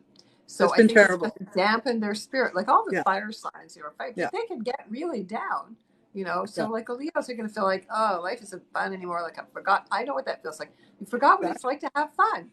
You've Yeah. forgotten to be Yeah. joyful and just feel like that inner child and just happy. Yeah. So kind of coming back into that Yeah. joy of just, I'm alive. How wonderful is that? Yeah. Let's party. It's life's a party. Yeah. And this is a Knight of Wands, and that's what it's all about, is, really Yeah. super living life and being passionate about it all. And there's even this, I got some interesting cards. Leos, you maybe have been very reserved. Well, it's Mhm. time to stop being reserved. So Right. if be risky. I don't even want to say what I'm seeing, but just be risky. Be risky. Let the playful you have some time on this earth, Leo. Yeah. This is time for the Leo to have some fun and not be worried about gossip and not be worried about other people's opinions, and just go do you and don't tell anyone. How's that? Right. Yeah. Yeah. Like get Right? back to your authentic self. You know what I mean? Exactly. Yeah. Exactly. But Leos, I will say this, it might be many of you have experienced a bit of depression, and it could be the whole thing that we've just experienced, but I would like you to look into it. What do you need to do to help that? If it's as simple as going for a walk every day and getting some sun, do it. If you need to get a SADS light, go ahead and do that. If you need to take vitamin C, if you need, what is it you need? Vitamin D, St. John's wort, face it, Mhm. take it, do it. You'll feel so much better for it. And don't be afraid to play in a romantic way. Right. Well, that's what Leos naturally do. So I think they're going to remember who they really are. I love that. They'll remember. Yes, I'm a Leo. I like this No, year. you're playful. You're like a big kid, right? And that's what Leos are all about. Leos don't. You know exactly how they feel. They wear their hearts on their sleeves. Yeah, And they do love to party. And they're like the inner child, right? It's the yeah, beautiful, and their willpower. So it's the third chakra energy, right? And the heart. So it's like really very powerful, right? A lot of yeah, strength. It's the card of strength in the tarot, right? So yeah, courage, daring. We need all that, right? yeah, for sure. Yeah, I wonder too. I was thinking about people who have Venus in Leo, and Right. they're probably going to be the first ones that get the guy. Yeah. But then they might, yeah, I don't know. Venus Or is the retrograde. girl. I don't know. Well, I'll just get another guy, right? And Well, change there's partners that. like that, There's right? that. All That's right. wonderful. Good news for the Leo. Yes, yes, yes. Thank you. Yeah. Okay, so Okay. now we're looking at Virgo, eh? Virgo. Okay. So the perfectionists, the zodiac, right? The hard workers, the little OCD people. Um, Jupiter and Aries are in their eighth house. The eighth house can be the house of inheritance and death, and huge emotional change, big soul changes coming in their life. So that can be the death of some cherished um, ideal, is what's coming to me. On May the 16th, Jupiter in Taurus grounds you. You're an earth sign, so when other planets are in the similar element, it's very powerful for you. It's in your ninth house again of travel and education, optimism. So, Virgos may want to go back to school or get a higher education to improve their work. It's also changing your humor. So you should be feeling more grounded in your body and more humorous and more positive. Virgos tend to worry a lot. Saturn and Pisces in the seventh house of relationships. So this is where you want to find your soulmate. Okay, this is where you turn the reality of what you've been dreaming out into the world. You take that out into the world and you test it against the reality. And so for Virgos, might be a little confusing because you're so realistic, but to be balanced, you're going to have to let that spiritual, that creative, that imaginative side, and also realizing how spirit affects reality, right? So your thoughts, your emotions, especially, can affect your health and how you do everything. It's not by nitpicking and organizing and criticizing so much. So very creative. Again, Pisces, Saturn and Pisces, time of expanding your imagination, your dream world. That can become very real and tangible. Again, new relationships and partnerships coming in after March the 7th. A lot of ninth house, again, learning, publishing, teaching, traveling, changing your old patterns. Neptune and Pisces, again, yearning for that soulmate. Like suddenly you're going to feel less practical and more about, well, if I can imagine it, it's going to happen. Even though my brain doesn't want to believe it, but I'm going to operate on a new possibility here. And then Venus is retrograde Leo in their first house, sorry, in their 12th house. And that can be the house of self sabotage. And Virgos, because they're so perfectionistic and they get so nitpicky, I think they have to realize that they're their own worst critic and deal Yep. with that and really turn off that inner critic. It has a place, but you can't let it run your life. You know what I got to back that What you up got? is 100%. They are abusing themselves. They are taking the place of their abusers. Hmm. Yeah, that's an important point. They are actually mimicking their abusers, and they need to stop being so harsh with themselves. And they need to take more opportunities. They need to be more confident. They need to take more leap of faith. You know, I got the chariot card for them in reverse. So this Right, tells me this year is going to be one of their hardest years. So they're not gonna jump on the chariot and get away. They're gonna jump on the chariot and have an accident. And right. I don't mean it so literally, but in a way where it's sort of like their chariot has that particular extension in their life has changed. So the cart has turned over. Hmm. Okay. Hmm. So if something's been going along this way for a long time, Right. Virgo, you're going to change it. It's going to flip over.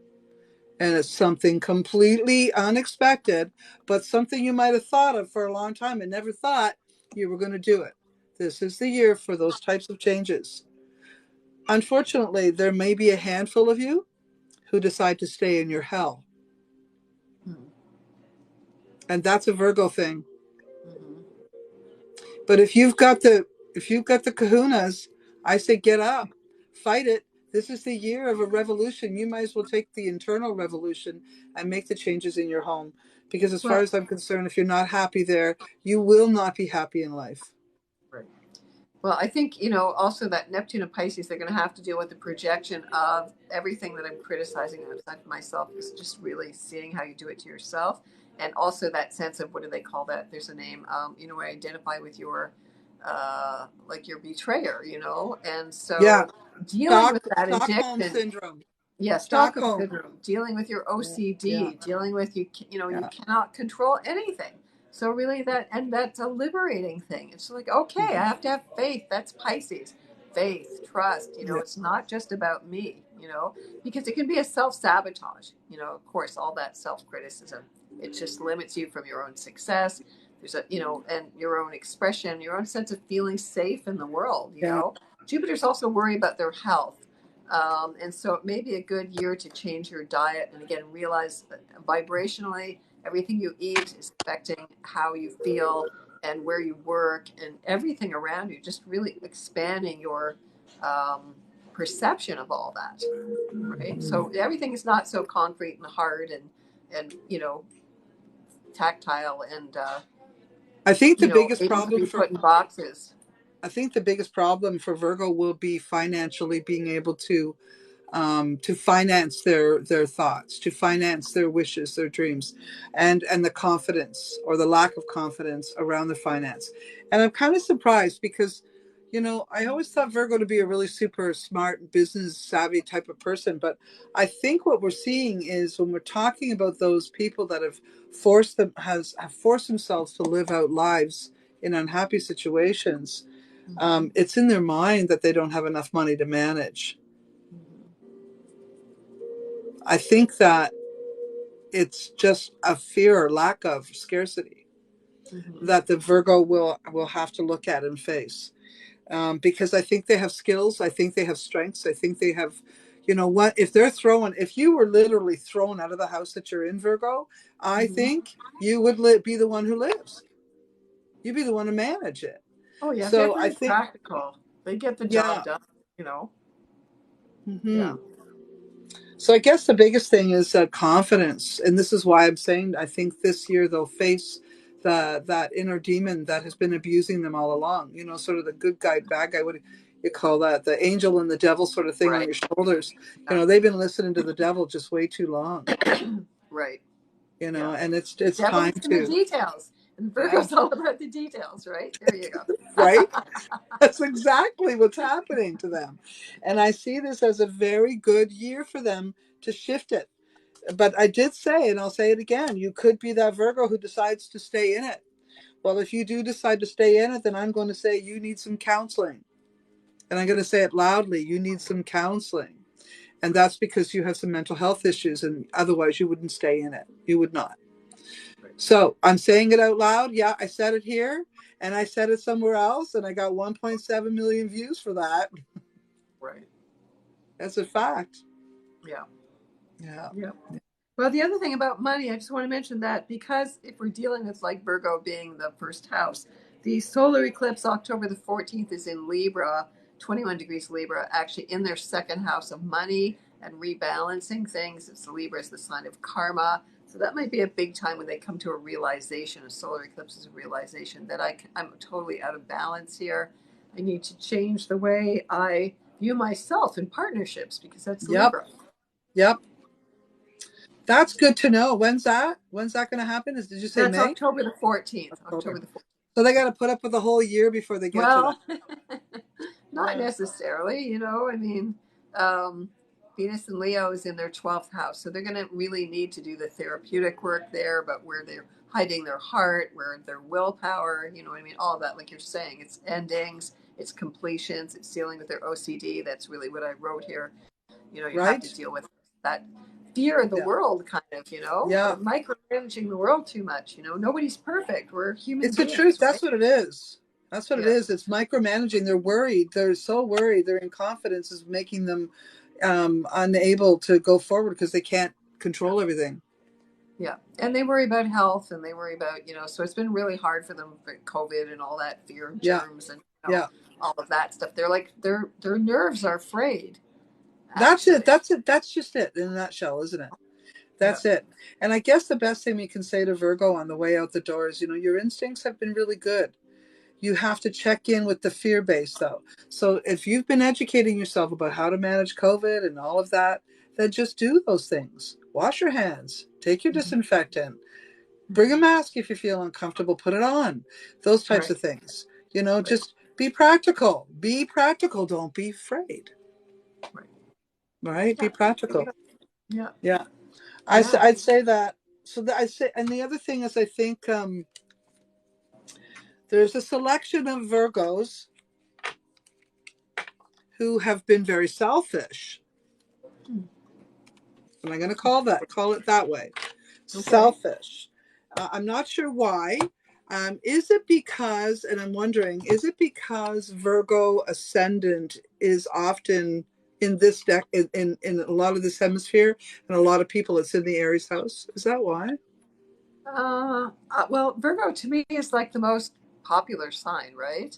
Mm. Um, and they're just very grounded. They're humble, you know what I mean? But they are like, you know, they got to control everything and they got to micromanage and they numbers and facts and they're very intelligent, right? But they are a nature sign. And so they benefit from natural herbs, natural vitamins, Mm-hmm. homeopathy, all of that stuff. And really your health, it's also your mental health, not just the physical, right? And I think they get too much wrapped up in their heads, you know, as well.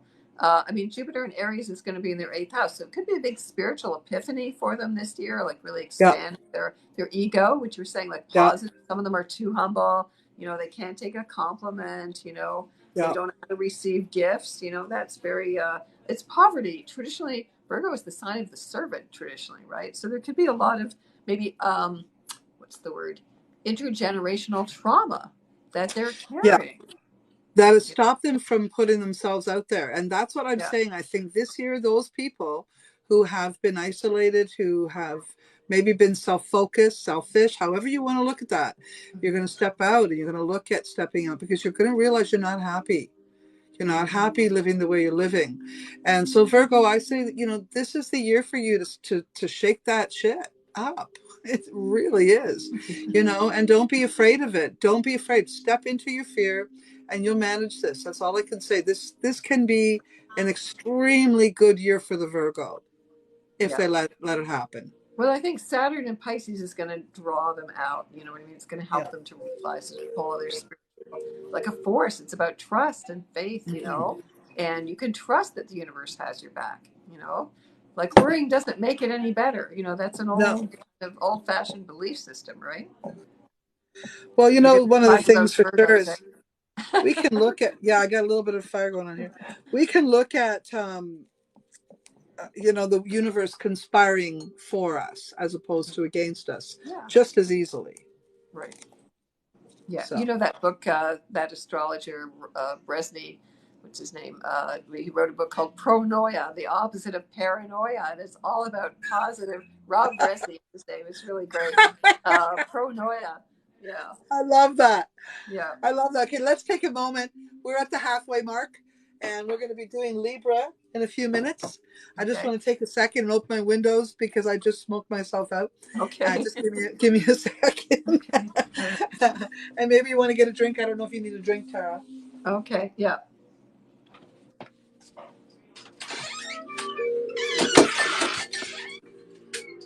Well, I hope everybody's enjoying this. I'm certainly having a great time here. So it's nice to meet you. And this is what I love to do. I've always dreamt about just talking about astrology and mysticism and everything that I love. So I hope you're getting some benefits from this. So thank you, Tamara. Yes, I'm wondering if only my subscribers can comment. Yeah, I don't know. I'm kind I'm of watching noticing them that we're come not up. getting many comments, and it could be Yeah, I because don't know. I hit something again. I've been trying to learn it Don't more, know. and you know, when you learn something, you make more mistakes sometimes. I think I might have done Right. that. Okay.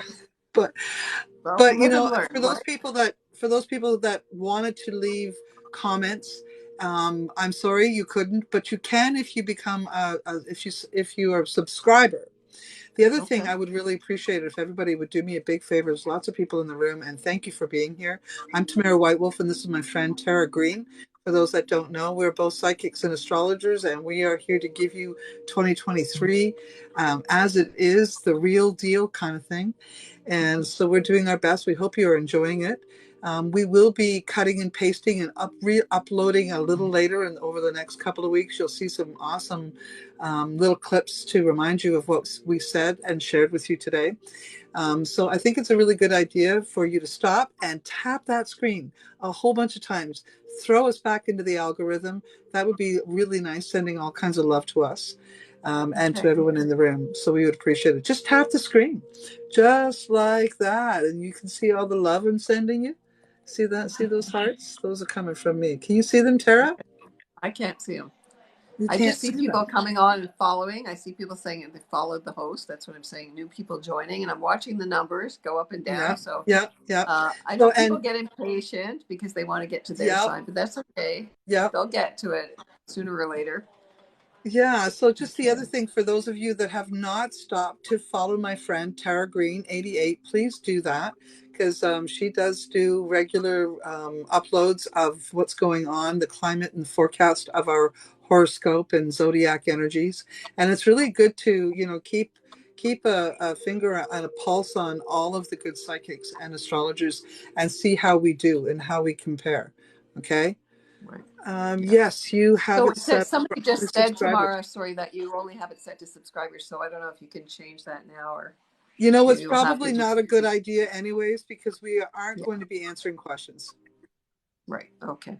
So, But so we for will those, at I'm some other sorry. time. We'll do this again and Yeah, we'll get people to, right? yeah, we will do this again. I'm certain that you know, maybe once every month or something like that, we can get back together and share our astrology reviews of each individual month in a little more detail. But we are just trying to do an overview for you all. And like I said, we'll be uploading it to both TikTok and our YouTube channels. So if you don't know who we are, just look on our link tree on our bios and you'll find out where all of our websites are and how to contact us for psychic readings and tarot readings and astrology readings and all of it. We even do healing work and workshops, and we're busy people. And Tara, you've been involved in working in the psychic realm for how many years now? Over 30 years. Yeah, me too. Yeah. 33 Long, years. yeah. 34 Yeah. years. 91 actually Yeah, professionally. yeah, yeah, So yeah, it's yeah, been a me too. long time. The world was not, there was Yeah. nobody doing tarot readings at events. Nobody knew about any of this stuff. So it's been quite amazing. The internet kind of causing this explosion of tarot and astrology, and people need Yeah. it. They want. And I'm noticing too that, I mean, here on TikTok, there's not as many people doing what you and I are doing today, which is what gave me the good idea to do it. Yeah. Because I thought, you know, well, there's nothing better than a couple of, you know, old witchy psychics getting together and having that talk about what's going to happen, and then everybody else in the room can hear us and follow us, and then you write it down, and we're going to put it up there. We're going to put our video up, and you'll be able to see how accurate we are. And next year you'll Right. be lining up for readings, dudes. I can see all these Anyway, people sending all these roses. This looks so great. I thank don't like I you. said, Thank you for the that's love. really lovely. And Thank you thank you so for the much. follows. Thank you for the follows. Yes. Thank you for the roses. Thank you for all the love, guys. Appreciate it. And all the hearts. Send those hearts. Tap that screen. That would really be helpful when you tap the screen. Thank you. Okay. Yeah, I'm not seeing Okay. the hearts, but you're seeing them. I'm I'm not. not seeing I them. don't know why. Okay. I do Okay. see we have 13,000 likes. We Wow. have Okay. 516 people in the room. Thank you everyone for joining us. And we've had 1771. Do you see that at the top? Yeah. 1771. There's 17 subscribers out of Okay. my goal of 71. Okay. So for those of you that do want to, leave your comments in that, and I don't know if you know this, but I do free readings for anybody who's normally a subscriber when I'm on doing psychic readings. But today we are doing Zodiac and World Predictions, which is a little different. So I can't go to you today, but I will next time. You give me a couple of days, 4 to 6 days, and I'll come back on and do some free readings for all my subscribers. Okay? Okay.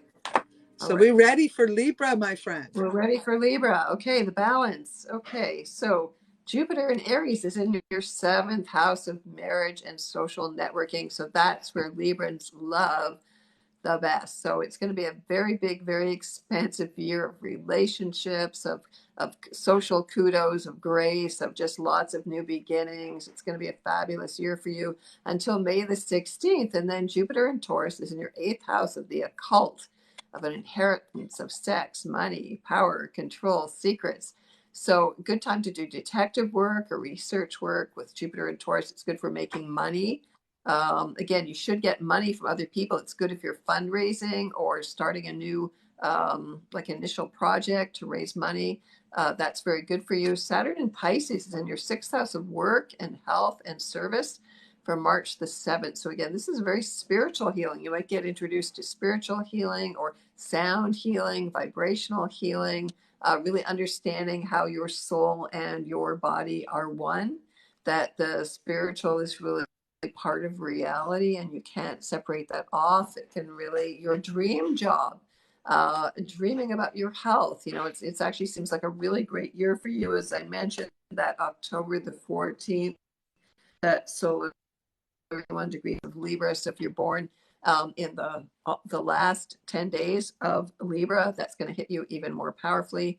Again, unexpected money, Uranus in the 10th house, unexpected ways to get money, to generate money, working on the internet. Again, your dream job, your health, like really changing all of that, changing the nature of your body. Like, because Pisces is all about shape shifting, it's all about being a chameleon. So, changing your style up, doing things that you wouldn't normally do, extremely creative, imaginative. Um, Pluto in Aquarius is in your fifth house of love affairs and children and drama. So Pluto is going to go through your fifth house of creativity for the next 20 years. That is extremely powerful because Pluto is your soul. So you're going to have a radical new style, really networking to help people, to work collectively in a really beautiful way. Libra is ruled by Venus. They love beauty. And Venus retrograde in Leo in your 11th house. So again, radical change in terms of the people you hang out with. Again, dating on the internet or just radically reorganizing everything. So, you need to kind of step out of your comfort zone there. Really good for relationships, really good for everything that Libra likes, actually. And again, a job or work where you can give back, where it's more charitable, more compassionate. Also, sixth house is pets. So if you've been wanting to get a pet, you still haven't, that would be a good time to do that. And also just, yeah, your health, your being of service to people. Again, what is your dream job? Doing what you want to do. I think, Libras always have to remember, what do I want? That's their shadow side. That's Jupiter in Aries, helping you to balance out relationships, right? So, I think that Libra would benefit well by speaking more to friends. I think they keep their circle super small, and that has caused them to. I would say, how do I say this? I think a lot of Libras maybe have friends in their life that speak the same language of them. When really, what would be beneficial at this time for a Libra is someone who's going to challenge them. Mm-hmm. because the Libra will get the support. If they're nagging and they're being grumpy and they're not happy, they're going to get their bestie to line with them. And that's not going to help them get out of the funk. So what they're going to need is someone who's poking their buttons and pushing them on a little bit. And I think that's really important. Mm-hmm. I really think it's important for the Libra to take more time with opposite views. Literally, I guess it's perfect for the Mm-hmm. Libra too. Because Okay. I do. Okay, go ahead. You want to back that up? I know. Yeah, I just want to mention something here. There is going to be a solar eclipse at the last degree of Aries. So actually, so Libra, Aries, they're opposites. I just want to mention that because it's any planet or event at the last degree of a sign is considered karmic. It's considered like the most intense. So for Libras, this can be a big change in what you were just saying, right?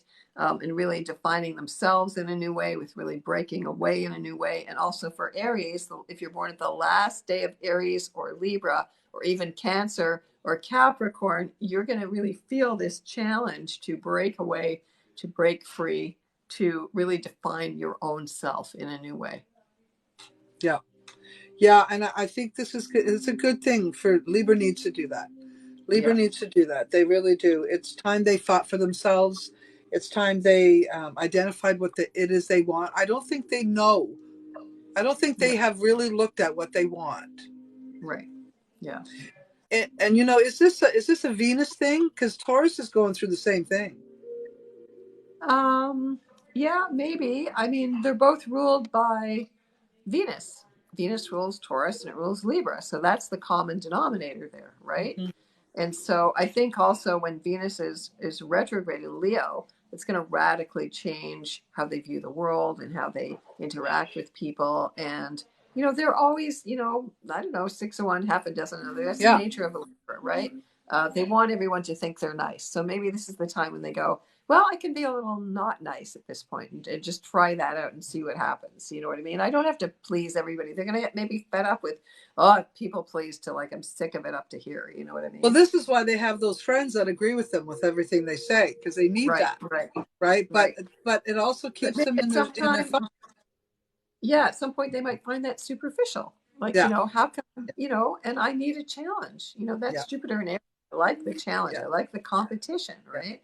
So yeah, that's going to really kind of spur them up and give them more energy, I think, and yeah. just give And them a new way to see themselves. I also think that they're going to share their irritation with the right people. Okay, So that's important. who's ever caused them heartache, sadness, worry, fear, anything that they're going to point the verbal chastising at the right people. It's not going to just be anybody who gets it. So that's a good thing at least. Okay. So I do see them dealing with that. And another sign that I see dealing with leadership, authority, and any kind of direction like that. So I see the Emperor in reverse. So it could be father issues, it could be male issues as Yeah. well, but definitely leadership and authority. So we may find a lot of Libras also beside the Leos on the revolutionary fields Mm-hmm. when we get out there. Because I think Libra's fed up too. Libra's fed up too. So Libra, Leo, these are going to be strong leaders in the revolution that we saw coming. I do believe that. Okay. What's interesting, you mentioned like Saturn is the father. So Saturn and Pisces is Yeah. everybody's going to be dealing with the ghosting of their Yeah. fathers. And I thought about this, and I went for a walk earlier today going, there's half the population in the US and Canada statistically who grew up without fathers. And that Saturn and Pisces, that's your dad ghosting you, or he wasn't really there emotionally, or there was Yeah. addictions or denial, his pain or the family pain, or again, the Yeah. intergenerational traumas. Yeah. That's something everybody's going to have to deal with.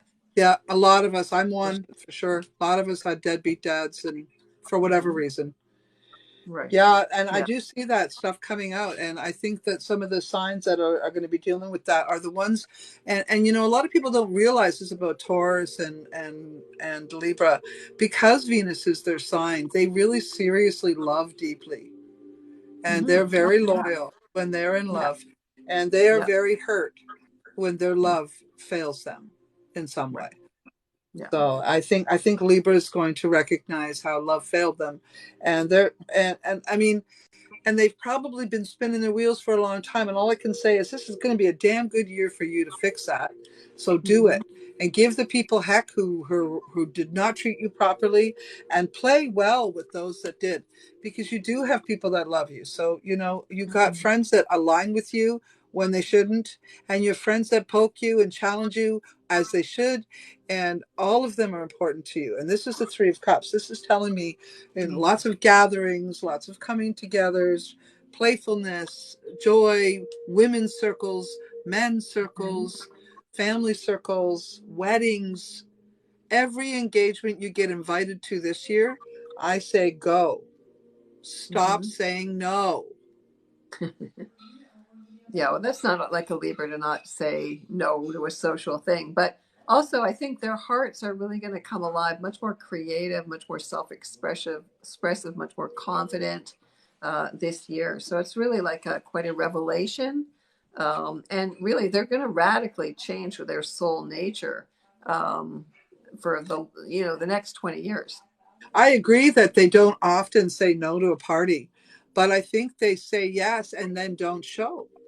So Mhm. what I'm seeing here is this is going to end. That kind of energy is going to end, and it's going to be challenged because, you know, they don't like to say no. You're absolutely right, but that doesn't Right. mean they get up and go. Okay. Well, Okay. that's more like walk your talk, right? Yeah. Like, Yeah. like you can't just words are cheap. You know what I mean? Yeah. Or But you I want to think they say what people want to hear, but this is going to be no. Now I have to be more authentic. I can't just yeah. do what everybody expects me to do, or show Yeah. up looking pretty, or there's But I more think to the it Libra than that. had. I think the Libra's been enduring conflict, whether that be inner or outer. But conflict has been their last little bit, and I think that's, you know, sort of made them feel unloved or uncared for, or you know, they just didn't feel that they were at the top of their game. But Hmm. I think a little bit of sharing what's on your mind, saying what's on your mind, making those boundaries clear, not putting up with those kinds of things. You know, you might have to have a few debates, and you might have to draw the line around some things that you don't feel comfortable with. But Hmm. here's the thing I want to end with, which is the nicest thing. So Hmm. part of you has not been feeling like being very giving or very kind. That isn't normal, but that's what's been happening because of this energy that you've been experiencing. Well, something's going to change it. And this is a good thing. So this is the Lover's card. And the Lover's card is not just about finding a romantic love, but it's also about finding a love for yourself, and a passionate excuse me, a passionate expression for you to have in your life. And I think that this year is going to pull that in for you. And you made mention to it about them finding maybe a job they liked, or some sort of activity Hmm. that they like. So I'm going to say absolutely agree with you there. Yeah, absolutely. Right. Yeah, Mhm. the lovers is all about loving yourself, Yeah, ultimately, yeah, making that choice to love and have that inner balance, that inner wholeness, right? So the feminine, traditionally, I know there's this gender stuff, but they're just charges, like, so the feminine, the more internal, receptive, and she comes first. The intuition leads, and then the masculine or the action acts on her behalf. That's right. traditionally the balance, So right? when do you think that they will take the sword to their family or friends or whoever it is has been nasty to them? When do you think they'll speak up? Well, I think up until like May the 16th, when Jupiter in Aries is in their seventh house, because that's like you're on the attack, you're competitive, you're going to fight, you're going to speak up, and you're going to be spontaneous. It's like to hell with it. You know what I mean? I can't deal with this anymore. It's all about me. You know what I mean? Like I'm tired of being the doormat or whatever it is, or playing safe or whatever. So I would say up until May the 16th, Okay. because they So have then the that warning, Aries. what I have is by July, seven Mm-hmm. energy, by Okay. July, if you find yourself being sarcastic or sassy talking, or, you know, just a little bit hit below the belt kind of thing, it's time to check in with yourself. Right. Okay. So this is telling me that the Queen of Swords energy in reverse cannot have its way with you. You don't Mm. have to be sassy to get your point across. Okay. So that's the other thing that I'm seeing here is once you do your sassy talk to the people that deserve it, clam it. Well, you know how people, when they first get empowered, they kind of overdo it, and that's Yeah. Jupiter and Aries. Suddenly, you're going to be burning the house down. You know, Yeah. you're going to go, "Oh my God, what did I do?" Right? Yeah. So it feels like it'll naturally kind of correct itself Yeah. because Libra is about that kind of Yeah. balance. You know what I Yeah. mean?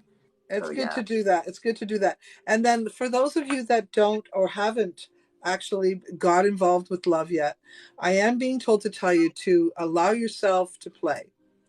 Okay? Hmm. If you're already in a love affair and you're not happy and you haven't been faithful, it's time to work that through and to live more authentically.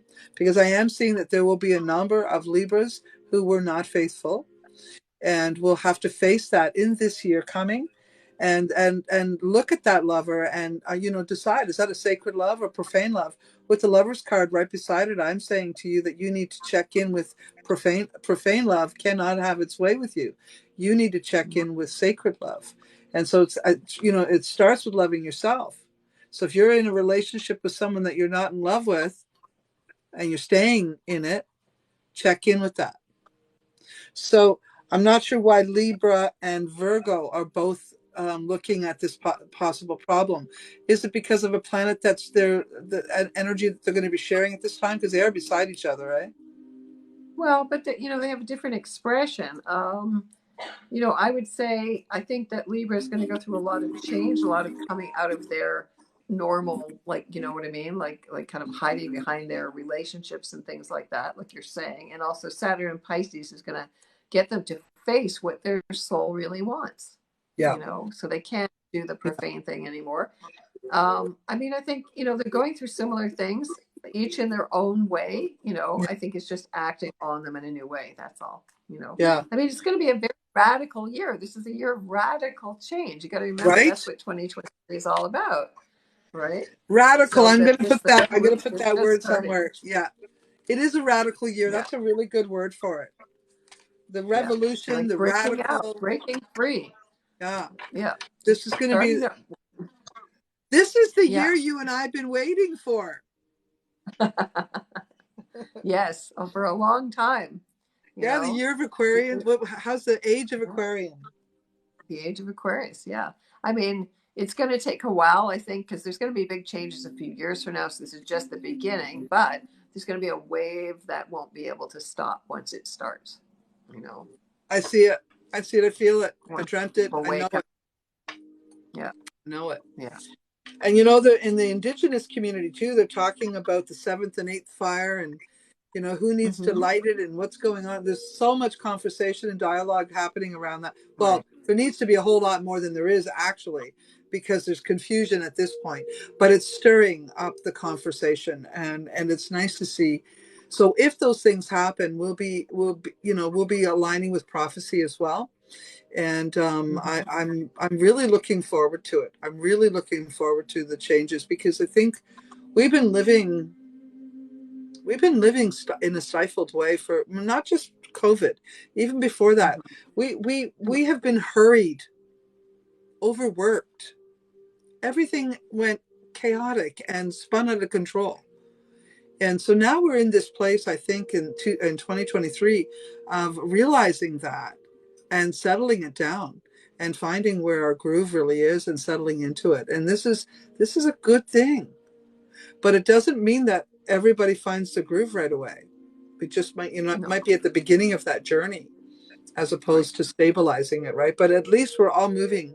I think we'll all be beginning a move towards getting exactly what we're supposed to have. That's what I'm Hmm. seeing it coming. But there are going to be some countries that do not have anything close. Right. Well, also the thing about Saturn and Pisces is like suddenly the revelation that everything is spiritual. You know what I mean? Like that's going to be a big mind blowing thing for a lot of people, right? That the reality that they thought was so stable is not, and that Yeah, everything is all changing.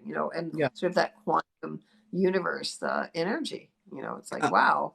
We're all interconnected. That's the thing. Also, that to me is really exciting about Saturn and Pisces, and for all water signs this year, for Cancer, for Scorpio, for Pisces is really that sense of oneness. You know what I mean? That you're never alone. I think this is going to be a big healing balm for people going through a lot of anxiety and feeling alone and really being forced to being alone, realizing you're never alone. You know, we are all interconnected, really feeling that in a very tangible way. And it's very calming, actually, Yeah. and very reassuring. So a lot of anxiety, I feel like, will just kind of dissipate.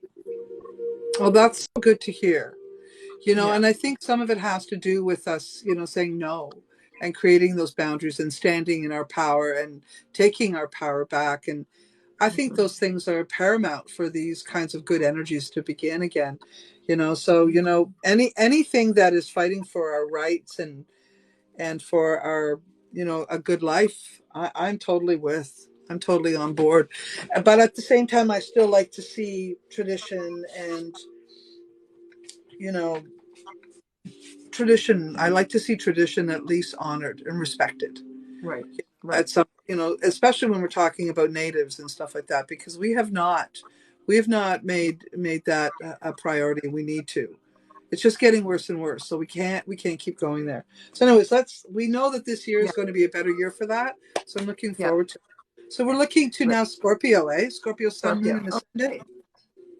Yep. So for Scorpio, Jupiter, the planet of expansion in Aries, is in your sixth house of health, of work, of service until May the 16th. So it's good if you want to change your job, if you want to change up your health regime. This is the time to do it. Go work out in the gym, work out a lot of your intense energy.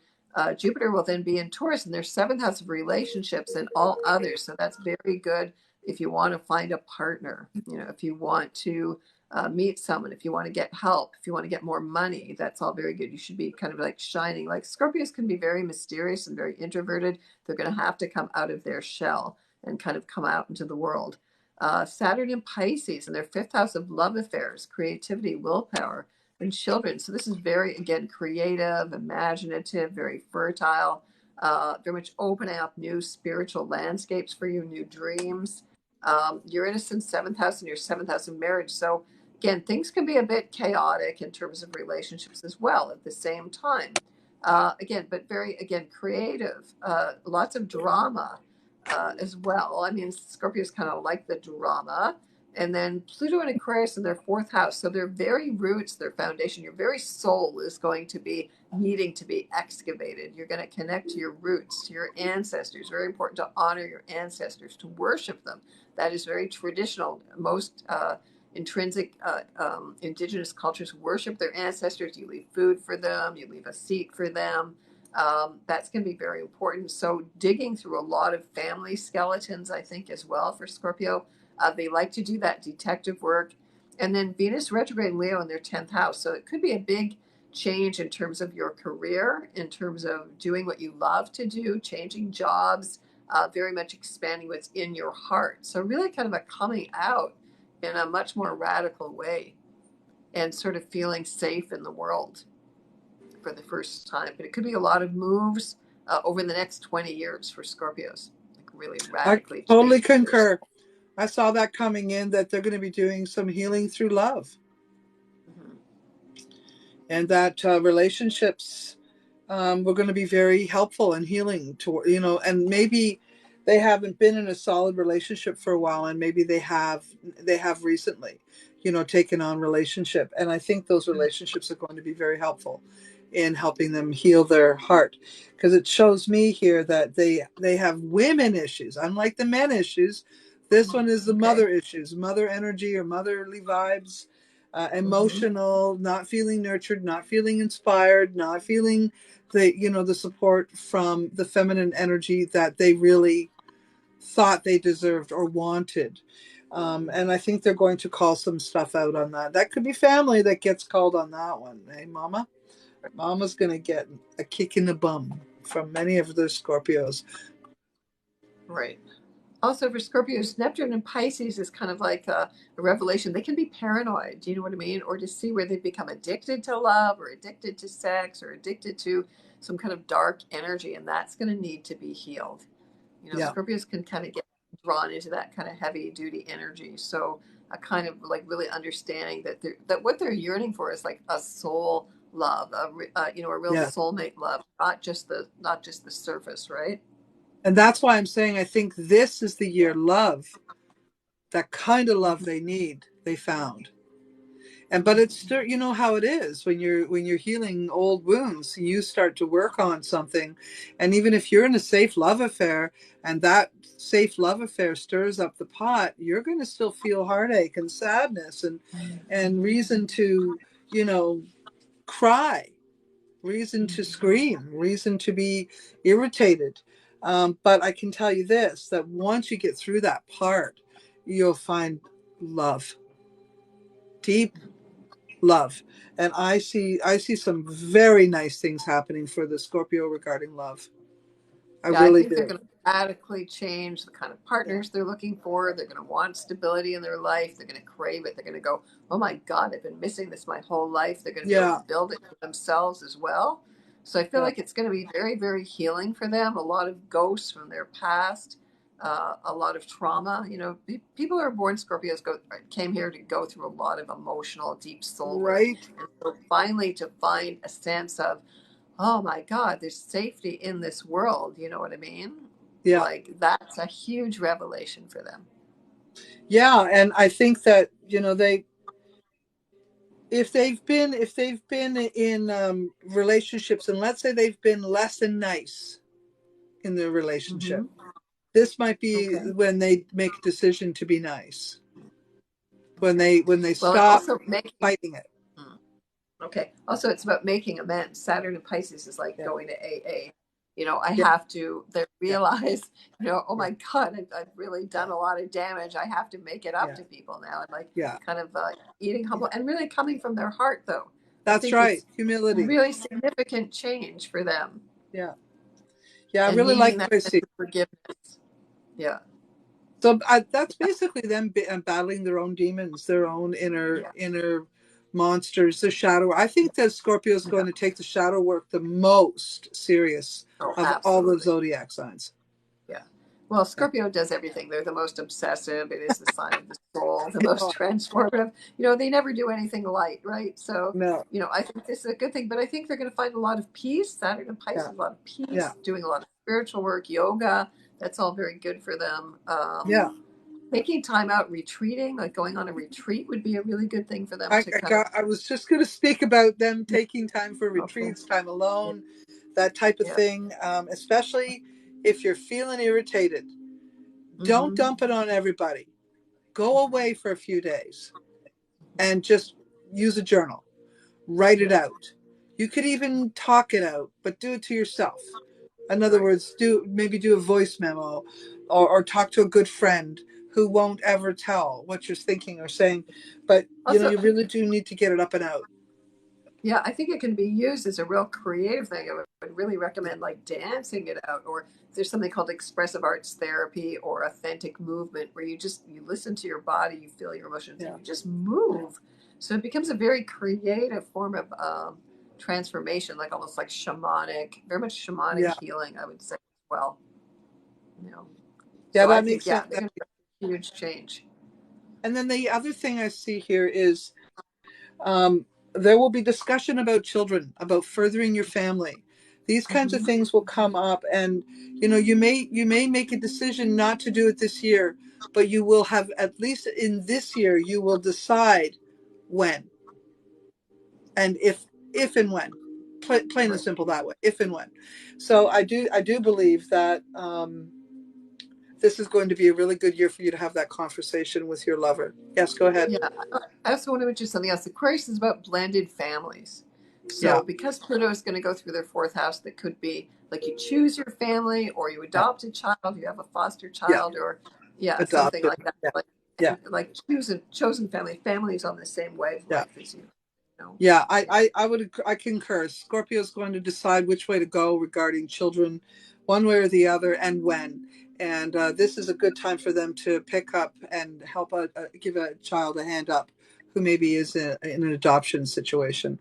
So yeah, I got some good. All I can say is it's going to be an up and down for Scorpio.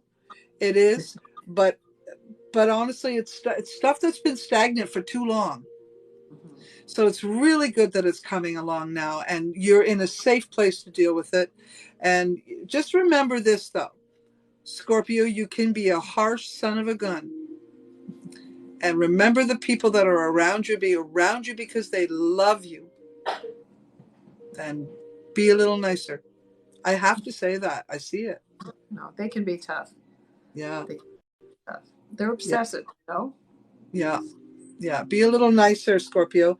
And, I think you'll be less hard on yourself later when when you take a look and you have to say, "Oh, geez, I was mean," you know. But it's just because you don't want to deal with this nonsense. Why is it there? And I think it just irritates you to even have to face it, or to have to find time in your busy schedule to deal with your emotional life, But this is for you, in the end. You matter. Invest in yourself. There's another person who should invest some time in themselves, right? Yeah, well, it's very much about rebirth. Scorpio is about transformation, moving from the levels where they're the Scorpio, where they can be just on survival level, to the eagle, which is the bird that flies closest to spirit, to the phoenix. So Scorpios, it's always about, self destruction to rise again like the phoenix. So this would be a very good year for them to really start doing that, really Yeah, transform themselves. yeah. So good Really shadow like work. So any other zodiac sign wants to pay attention to how the Scorpio is dealing with their shadows. Then you can take this next step, because it does take some bravery to deal with your shadows, and I think Scorpio's heading right into it. Yeah, But Scorpios could be the big teachers as well. Jupiter and Aries, yeah, they could start their own healing schools. They could start their own shadow work. Once we choose these experiences, as hard as they may be, from the soul's perspective, to learn from them, to experience, and then we yeah. become the wounded healers, right? We become the teachers to help Hmm. other people. And that's Saturn in Pisces. It's like they call that the bodhisattva. Pisces is like Saturn in Pisces would be like a bodhisattva. Bodhisattva is a term Tibetan Buddhists use it for somebody who's already reached enlightenment. And from a Tibetan Buddhist perspective, you get to leave this whole meat wheel. But then they stop and they look back at Earth. This has always been my impression of it. You stop. Oh, I've reached enlightenment. Great. I want to get out of here. Don't want to be chained to this wheel of karma. But then you're out in space and you look back at this beautiful little blue ball that's Earth and all the billions of people, and go, oh, but I figured this out and everybody's still suffering. Nah, I'm going to go back and help them out. That's really Saturn and Pisces. So if everybody volunteers to really do their shadow work for the next 2.5 years, and really, so we can step up and be there with open Hmm. arms for everybody else, really beautiful thing. Yeah, the world would be a nicer place if everybody would do that, Yeah, wouldn't it? yeah, Yeah, yeah, absolutely. yeah, for Because sure. if we do our own healing, we heal other people, and you heal your family, right? So And this is if we where you take don't, we're hurt responsibility. people. And if we Right, don't, we're hurt people hurting people. right, And so, yeah, and I guess that's the lesson, eh? Which one do you want to be? right.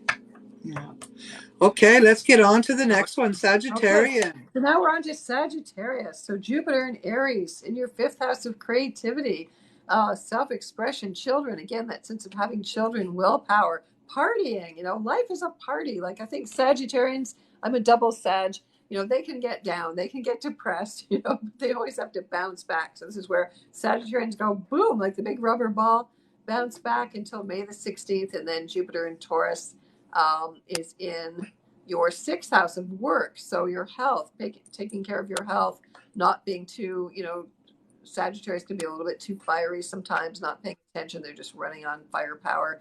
Paying attention to your health, your work, so that you may want to change what you're doing. Saturn and Pisces in your fourth house, your foundation, your childhood, your roots, mothering, a big psychic soul retrieval, I would say. A lot of inner child work, a lot of sense of finally feeling safe in the world, after March the 7th, being the spiritual teacher as well. Especially people who've been doing this a long time. Saturn and Pisces will give you that cred, or finally publishing that book. You okay, Tamara? Yeah, sorry. It's okay. Okay. So again, Uranus and Taurus, radically changing your health routine, your diet, where you live, where you work, um, working with community. Neptune and Pisces helps you to actually help others, to be more compassionate, to realize that you're here as a spiritual being, walking your talk, doing what you're supposed to do. Pluto and Aquarius in the third house of communication. So really, your message is to tell the radical truth. Yep. Don't sugarcoat it anyway. Yes, you may be ostracized, but that's okay. Venus retrograde in Leo in their ninth house. So again, traveling to places you've always wanted to go to. Again, publishing, really getting your words, your heart message out into the world. Lots of adventure. So I think it's going to be a really good year for Sagittarius, right? Well, I would say yes. On one hand, you were 100% on that one, but I got Mm-hmm. a couple of cards that made me worry. Okay.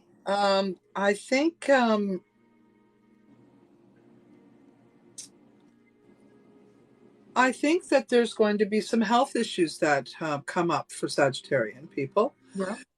I think it could have to do with either depression or Mhm. and or maybe both, heart issues or blood flow issues. Okay. And what I'm seeing here is, now, if it isn't the actual physical body, it would be the heart Mhm. itself breaking because someone else in the family who they cared a lot about had a problem. Hmm.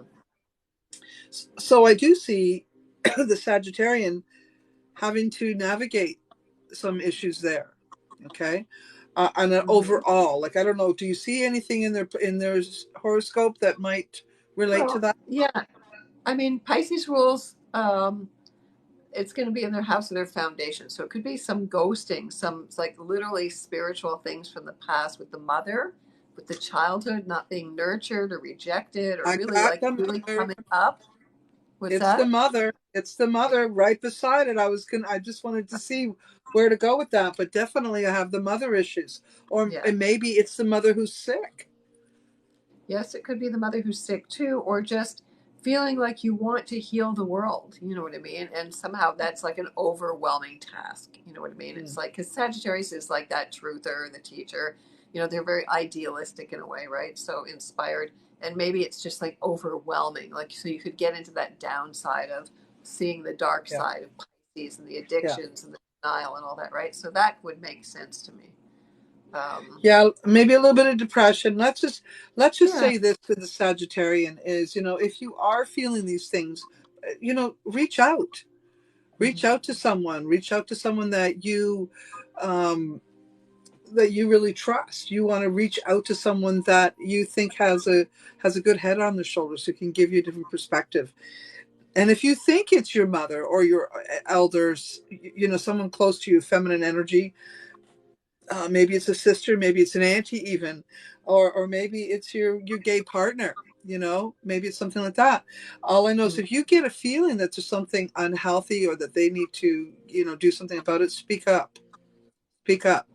And one of the things I love about Sagittarian people is I love your overall diplomacy. There's a certain diplomacy that goes along with most Sagittarians, but when they're not, and I absolutely love it when they're not, because I love to when they say something under their like under their breath is sort of yeah and say something soft like that. I think that shows how witty they are.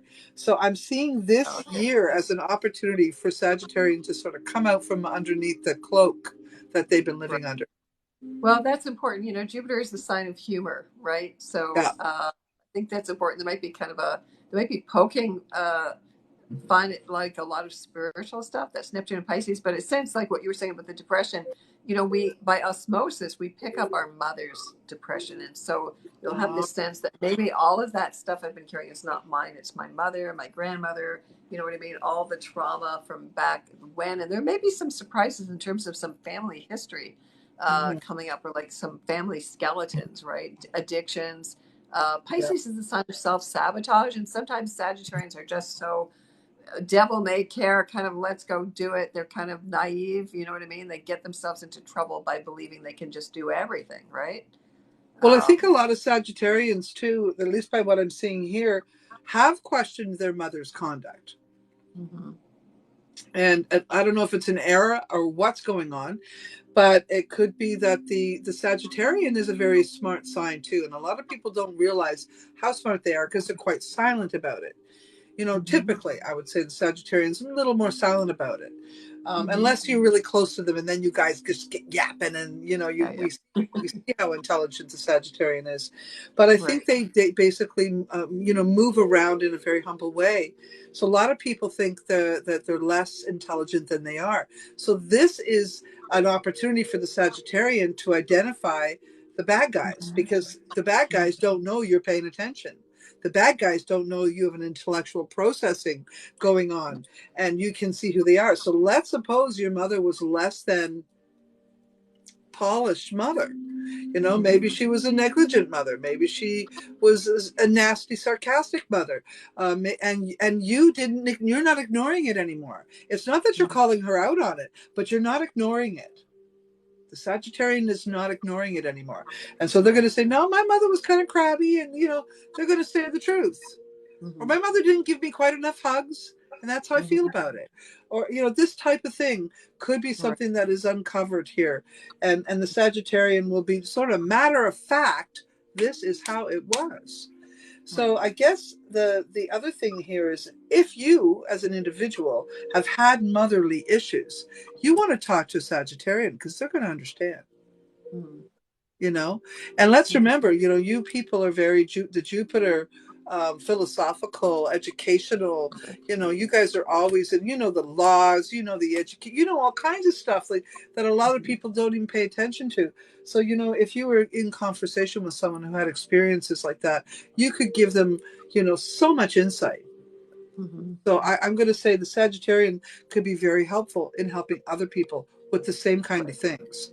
So if it isn't actually you dealing with the mother issues, you'll be dealing with someone with the mother issues. And that should be your role, because you've got lots of wisdom, lots of skills. And I like what I see here. Okay. But if you are not dealing with that, then you're going to deal with it either personally, or someone in your health. Someone in your family is going to have this as a health issue. Okay. The other thing is, there could be addictions that you find out about, alcoholism, and also just a sense of kind of really being compassionate, really understanding other people. It's about empathy. So your empathy for people is going to get stronger, for Sagittarius. And the other weird thing is, you may even find out that your mother wasn't your mother. Isn't that a weird thing to find? That could be true. That's in there too. Yeah.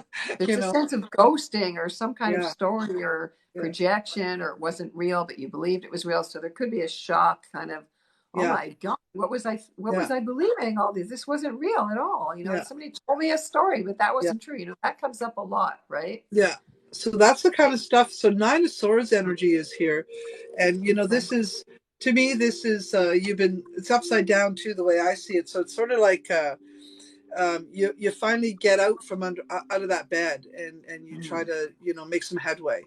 So maybe you've been sitting in this, knowing, or this fantasy, or this, this mystery of who you've been or what you've been living. And you step it up. You throw that cover off you and move forward. There's also a sense of religion here. Pisces is religion. So kind of having a more spiritual sense of relating to religion. Jupiter is also related to religion, or ending your old religious beliefs that you grew up with as a child, and really going. And that's more what I'm seeing, because it's the 9 of Swords, sort of throwing that blanket off them.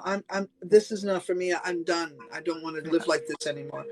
But I don't know. I'd say Sagittarian energy there's going to be some old friends return in the Sagittarian's life.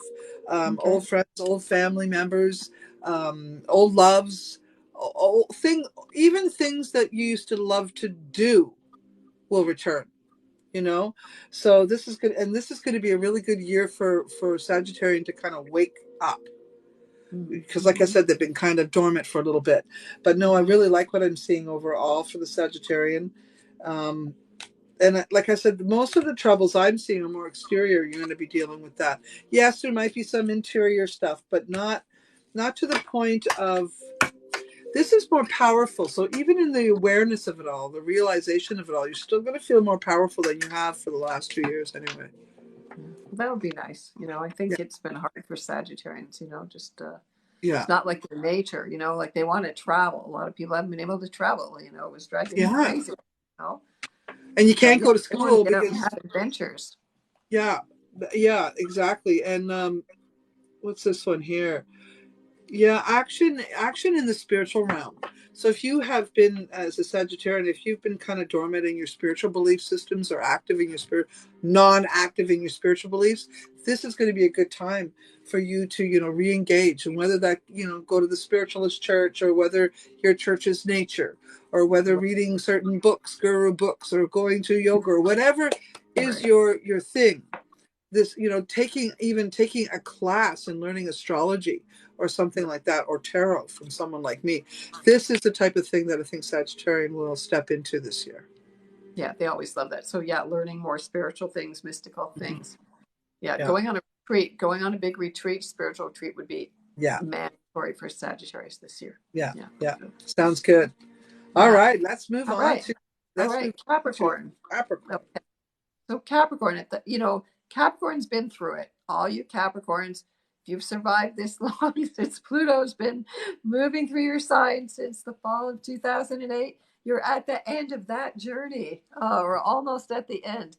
So if you're born at the last day of Capricorn, Pluto is moving a little bit off, giving you a little bit of break there, but it will be impacting you directly from June until the end of the year. So this is the final transformation. I know it's been hard, but this is it. This is the final thing. You get through this. You've gotten through everything. So Jupiter is going to be in Aries in their fourth house. So a lot of new energy around their foundation, building a new foundation. Again, children, your roots, mothering, emotional safety. Really getting more into like I need home, I need family, I need that sense of safety. It's not all about building in the world until May 16th. And then Jupiter and Taurus again in their fifth house. Children, again, it's power, it's fertility, it's creativity, money, making money in a much more creative way. Saturn and Pisces in their third house of siblings and communications and intellect. So being more compassionate with your siblings, with people in your community, more compassionate in the way you talk to people, like not being so direct and hard and cold and businesslike, but really having a sense of empathy opens your heart up a lot. Neptune and Pisces, that's going on in the third house. So again, more spiritual, um, sense of giving back, like the nature of what you do has to give back. And then Pluto in your first house of yourself. Now that's ending, but it's entering the second house. So you're going to make money in a new way. It's going to have to be from your soul. Okay. Your soul cannot be separate from the work you do or your ambitions in the world. They have to work together. So it increases. Pluto is wealth. Pluto is the god of wealth. So the plutocrats ultimately I can't say should, but bring that soul wealth, the practical, out into the world, and that's what you're destined to do. Venus is going to be retrograde in Leo in the eighth house. So again, money, there could be some issues with family around money or inheritance. Could be old affairs coming back into your life because that's a house of sex traditionally. Could be some old power struggles going on as well. A sense of your heart being renewed. Okay. So the heart has to come first. You can't just be so hard and cold and, do you know what I mean? Practical. Yeah. So, I had the first 4 months might be difficult for the Capricorn, but the latter part of the year would be far nicer. Is that what you just said? well, because Pluto is leaving Capricorn for a little bit there until June, I would say in a way the other, it's kind of like you're putting the finishing touches on anything you started in 2008. You have to see that Pluto's gone right through Capricorn. So it's important to bring closure there. So it depends on how willing you are to work with those changes, working with what your soul is demanding that you do. If you know this is what you have to do, this is going to empower you, then it's going to be really good. But if you resist those changes, then it's going Right. to be hard. Right. That makes sense with what I'm seeing here, because I am seeing any Capricorns that have been looking to establish, excuse me, a good foundation on their home or property. That opportunity will be looked at. Also business. or if you're considering buying into something with a group of people, this is a good opportunity. It will be a good opportunity. Um, I am when you said that you said something about. Did you say something about Capricorn having two relationships? Yeah, because there's something about was I saying here? Oh, Venus and Leo in the eighth house. So like old affairs coming back to haunt Yeah. you, or something you were, or maybe hush money, or having to cover Oh something yeah. up, like old I'm secrets, seeing it. I something you am don't want seeing to it. get out. Okay, I see otherwise it it. could be your downfall. So you got to really watch that, right? Any kind of dirty, Yeah. underhanded money laundering, a lot of that's going to get exposed in the world as well. So it's not just a personal Yeah. um, Yeah. thing. You know what I mean? That's also a world prediction, I would say. Yeah, I'm definitely seeing some exposure of the unsacred or the profane vibration. Mhm. People who have been basically, I see people having the carpet pulled out from underneath them on some things. They didn't see it coming. They didn't expect it to come, and definitely will have to do with sexual or romantic connections that were unsolicited or. Um, should not have been. So, like for married men or married women or whatever, that Yeah. type of thing. Yeah. So that could definitely happen, absolutely. And it looks like it's coming from a long time now. Like so, it could be something up to 10 years ago Yeah. that comes up. So this could Mhm. have to do with this could actually have a lot to do with what I was saying about the elites and the corrupt being Yeah. exposed in this. Yeah. A lot of people in that job, I don't know if you've noticed this or not, are Capricorn. Yeah. Oh, yeah. Because it's a sign of business. You know what I mean? They are pretty Yeah. ambitious to control the world. So, yeah, I would say, and also children, like finding out you have children that you weren't aware of, paternity suits and things like that as well. Like coming and So child isn't trafficking. isn't right? That's possible. Isn't Justin Trudeau a Capricorn? Yes, he is. Yeah. And he has a rare six-pointed star in his chart. Actually, I remember doing his chart. Oh Um, yeah. What does that mean? Well, it's a rare kind of, everything is sextiling or easily aspected to each other. It gives you kind of blessings. You kind of get away with a lot of stuff, which he has, of course. Um, To say the but, least. he was born on Christmas Day, right? So he's like really in the early Capricorn. Yeah. Yeah. Yeah. But yeah, I would say all the secrets are going to come out, and then Capricorns are going to have to pay, I believe. Jupiter and Taurus is money, right? So they're going to have to pay up for their indiscretions or their Yeah. abuses or their addictions or their secrets or any of that stuff. But if you have been a good Capricorn, Yeah, there are good Capricorns. if you've been a good Capricorn, you're going to have some good things happen to you. So it's really up to you. I mean, this could be the payout for your karma. Either way. Either way, good or bad. I mean, plain and simple. You're the one who's going to have to look at yourself and how do you fare? Do you think you've been a good person and you've done good in your life? Then if you think you have, you can be sure this year will be a good year for you. If you've questioned your own behavior,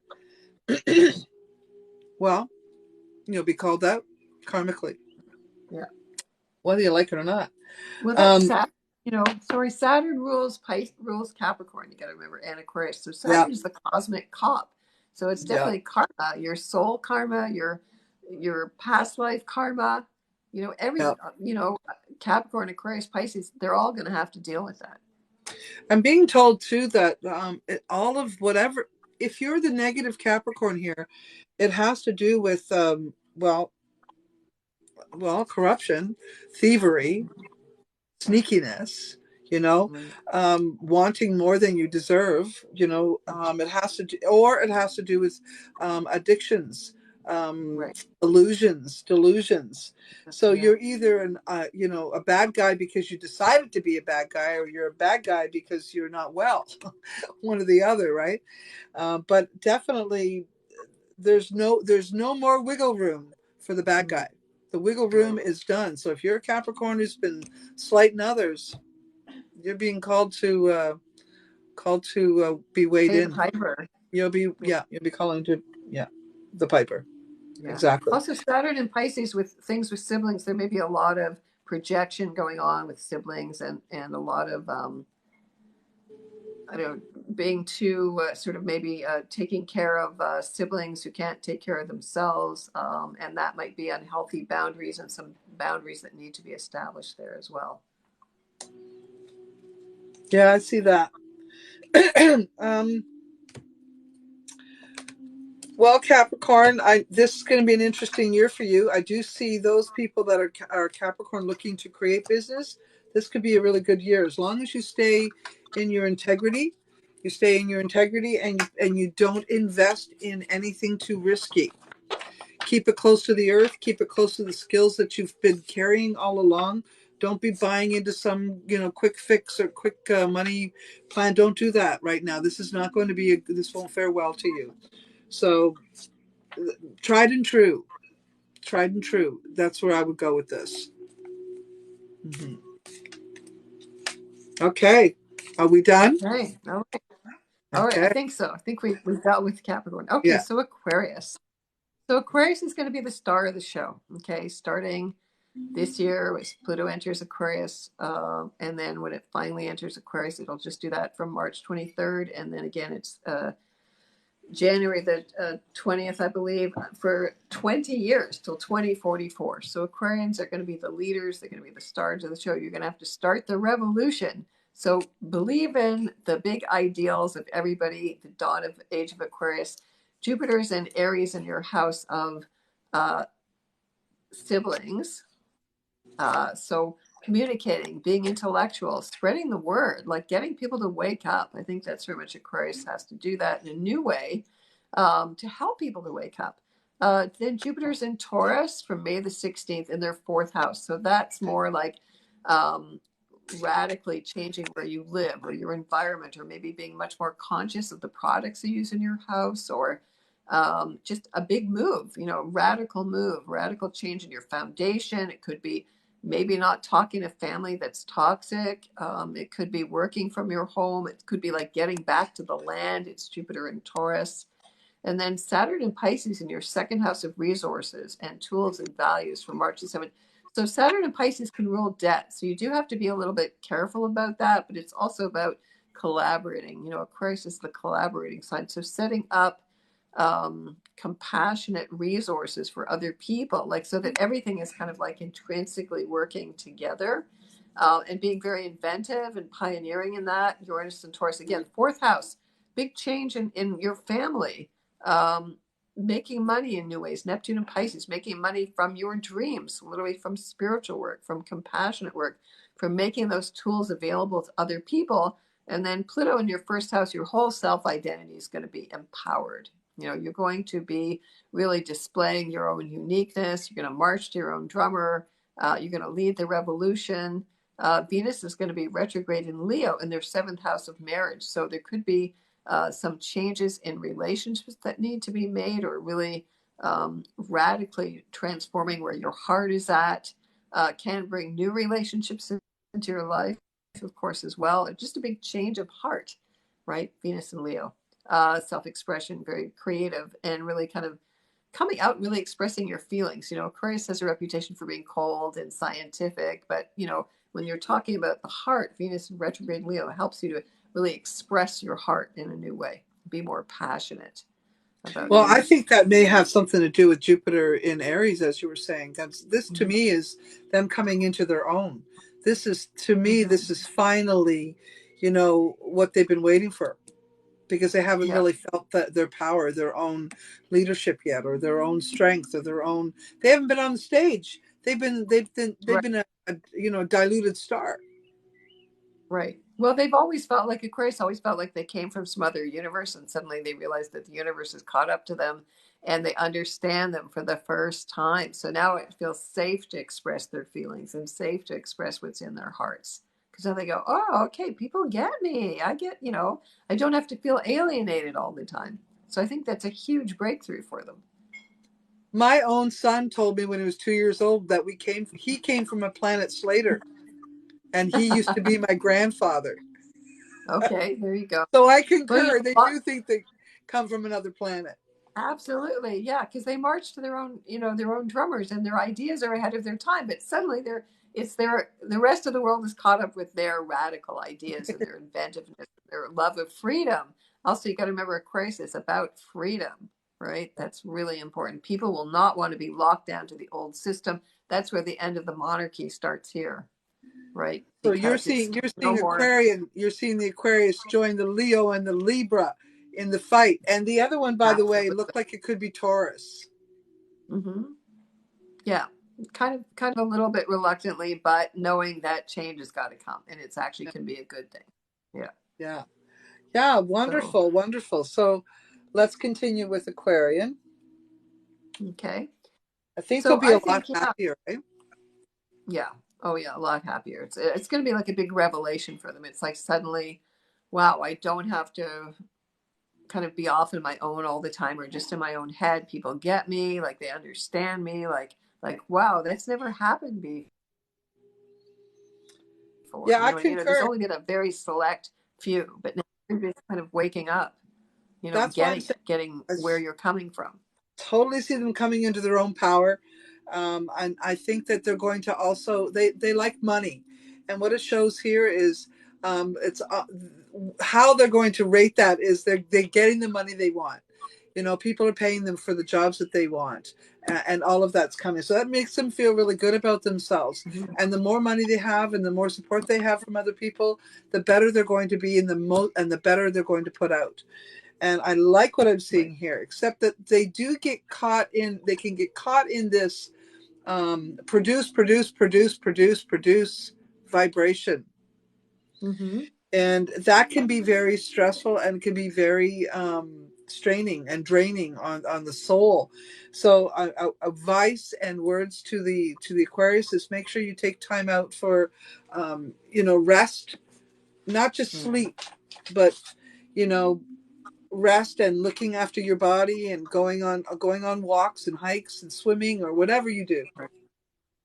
Yeah, I'd really agree with that because Uranus and Taurus, see, Uranus rules Aquarius, and in Taurus, it's about being in the body. So lots of body work, Yeah, massages, like really, yeah, being nice to yourself, really understanding that the soul came here to be in the body, yeah, and it's a sacred place.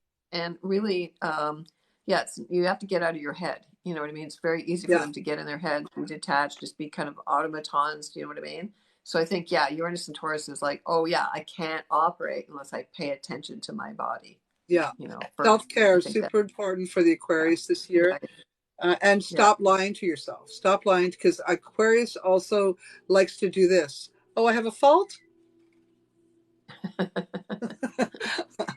So you're supposed to look at them, because your faults Right. can also sneak up on you and cause you problems down the road. This is why I think it's really important for the Aquarius to be really honest with Mm-hmm. themselves about what they're seeing. So another sign that I think will have to deal with a little bit of shadow work, not as much as a Scorpio, thankfully, but Okay. they will have a handful of shadow work, more to do with their ego. Well, you got to remember that the shadow of Aquarius is Leo. So when they go, oh, I have an ego, they do. They definitely do. And maybe Venus retrograde in Leo is going to help them to look at that ego and to love their ego because you can't get rid of it. You need to have an Yeah. ego just to put it in its place, right? And especially in Yeah. terms of relationships. And just I want to say something, because it's Yeah. it's so true. I've noticed Aquarian to be on the cool side, aloof personality. Hmm. But why is it then that they get this, the great humanitarians? Why are they called that? Well, because Aquarius is about loving everybody. It's about connecting to everybody. Like it's a collective sign. So from Capricorn, Aquarius, Pisces, those three signs have to do with the world in general and collectiveness. And that's what Aquarius is all about. So it's not about personal love. Do you know what I mean? Like Pisces is not personal love, right? You love Yeah, everybody. You love spirit, yeah, right? Aquarius is the idea of that in a way. Do you know what I mean? right, So in a way, they don't have ego. You see what I mean? Like that's Leo. So they kind of don't have ego to think about that, that way, right? It's right, detached from the ego. So it can be very spiritual, although we don't think of it as spiritual, right? Because it gets a little too heady, but it is kind of similar.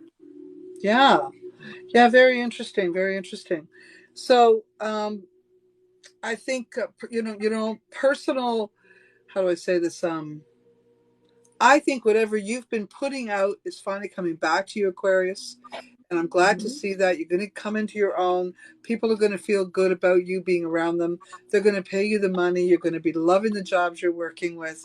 But you may have to put away what has been dragging with you the last year or two.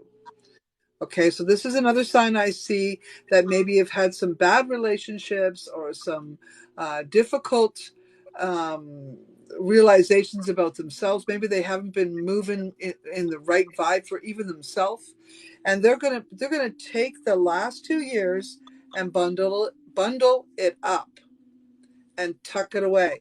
But before you do that, look at your lessons, Aquarian, so you don't redo them in this next relationship that you will Mm-hmm. likely get into, because Aquarians, you love to be in love, even though you're not the super heavy duty love, you're super passionate and all that. You feel very comfortable and Right. content when you're in a relationship, and all the world is good. So you don't want to bring that nonsense from the old relationships back into this new one. So please tuck away the relationship after you've had the time to review it and take your lessons and messages out. And if you have some trouble and you start to realize some of those things are occurring in the new relationships that you develop, it's time for you to sit in counsel with someone else.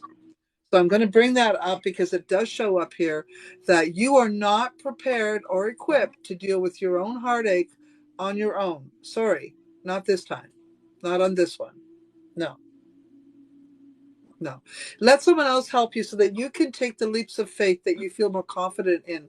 There's some areas that you're not so good at. You're better at tucking it away and shoving it in a corner.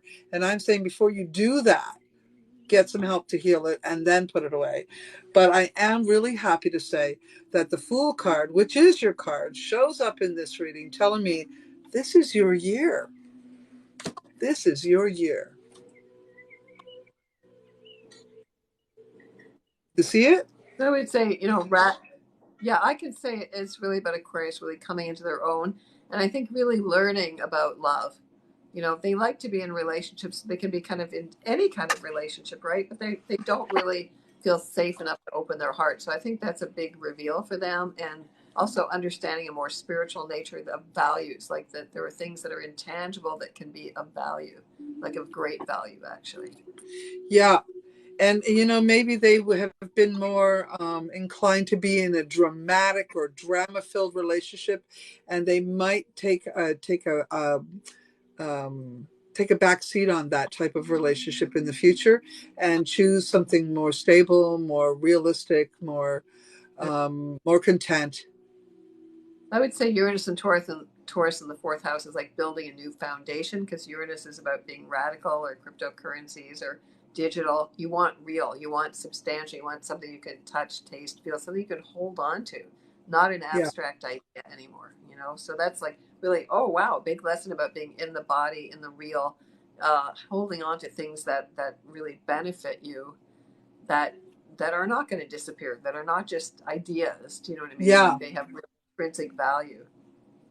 yeah, yeah. I think that I'm really happy to see Aquarian coming into their own. I really like that. Just the only real warning is just to make sure you don't bring the old relationship problems into the new ones. Right. And doing the work, the necessary work to clear them. Okay. Good. All right. So Pisces. So now we're at the last sign of the zodiac.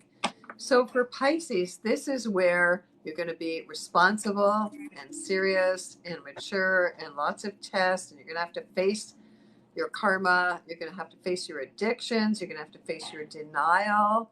You're going to have to face your martyrdom. You're going to have to go to rehab. You're going to be helping other people as well to do that. You're going to be seen as somebody who's a serious, trusted person who's really done the work, and sort of deserving of respect. So for like us who've been doing this a long time, I think the people that are serious and sincere and really put in the work, they're going to be valued. And the people who are kind of fake, that, Pisces, fake psychics, fake whatever, they're going to kind of get washed away here.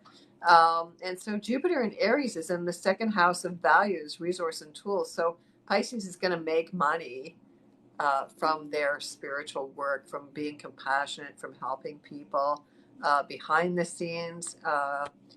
And Jupiter in Taurus is then moving into their third house after May the 16th. So there's more about communicating, dealing with siblings, short travels, again, teaching. Jupiter is always about teaching, putting your spiritual values into words, into solid things, into real things. You know, it's not just the experience. You have to make it real. So it could be about, you know, finally getting a book done or putting some real courses out or something like that. Saturn in Pisces brings your real soul, your real self identity into manifestation after March the 7th. Like, I am my soul, I am my spirit, this is who I am. And really embracing all aspects of that. You're going to make money in a new way, probably making money on the internet, radically changing how you think about things.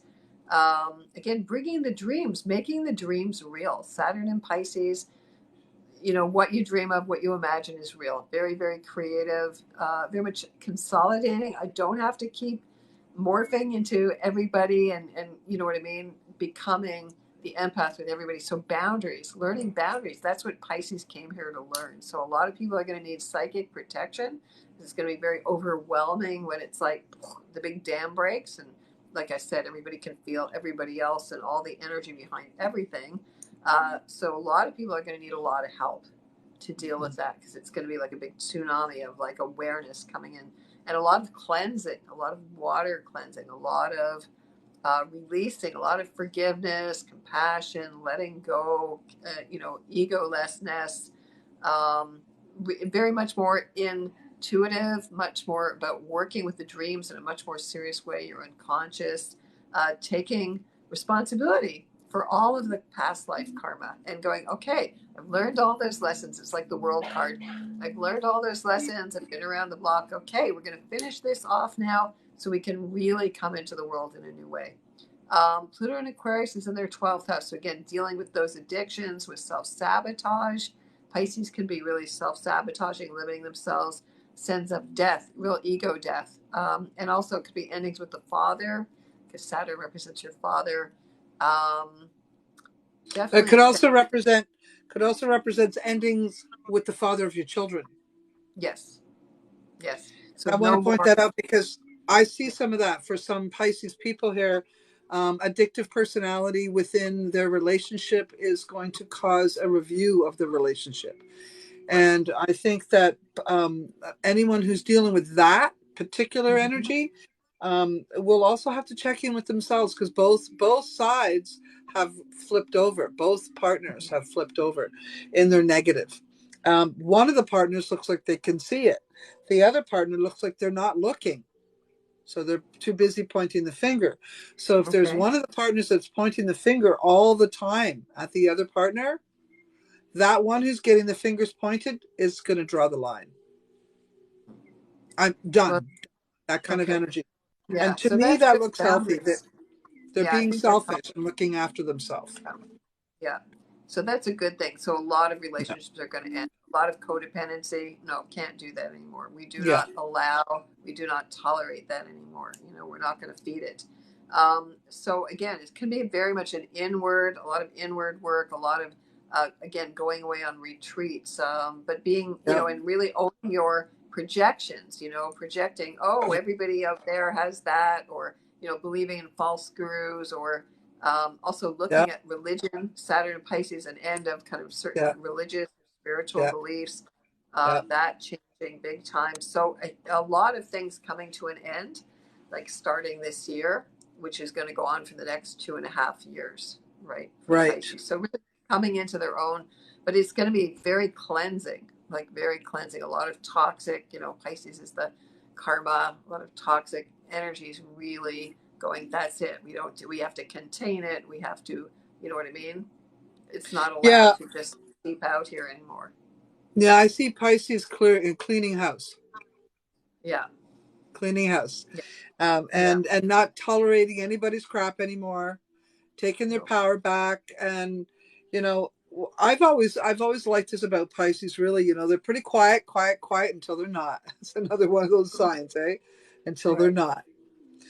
And I think that many Pisces can manage and lead very well if they're in a good, if there's no drug abuse, if there's no alcohol abuse, and that is a potential problem for Pisces.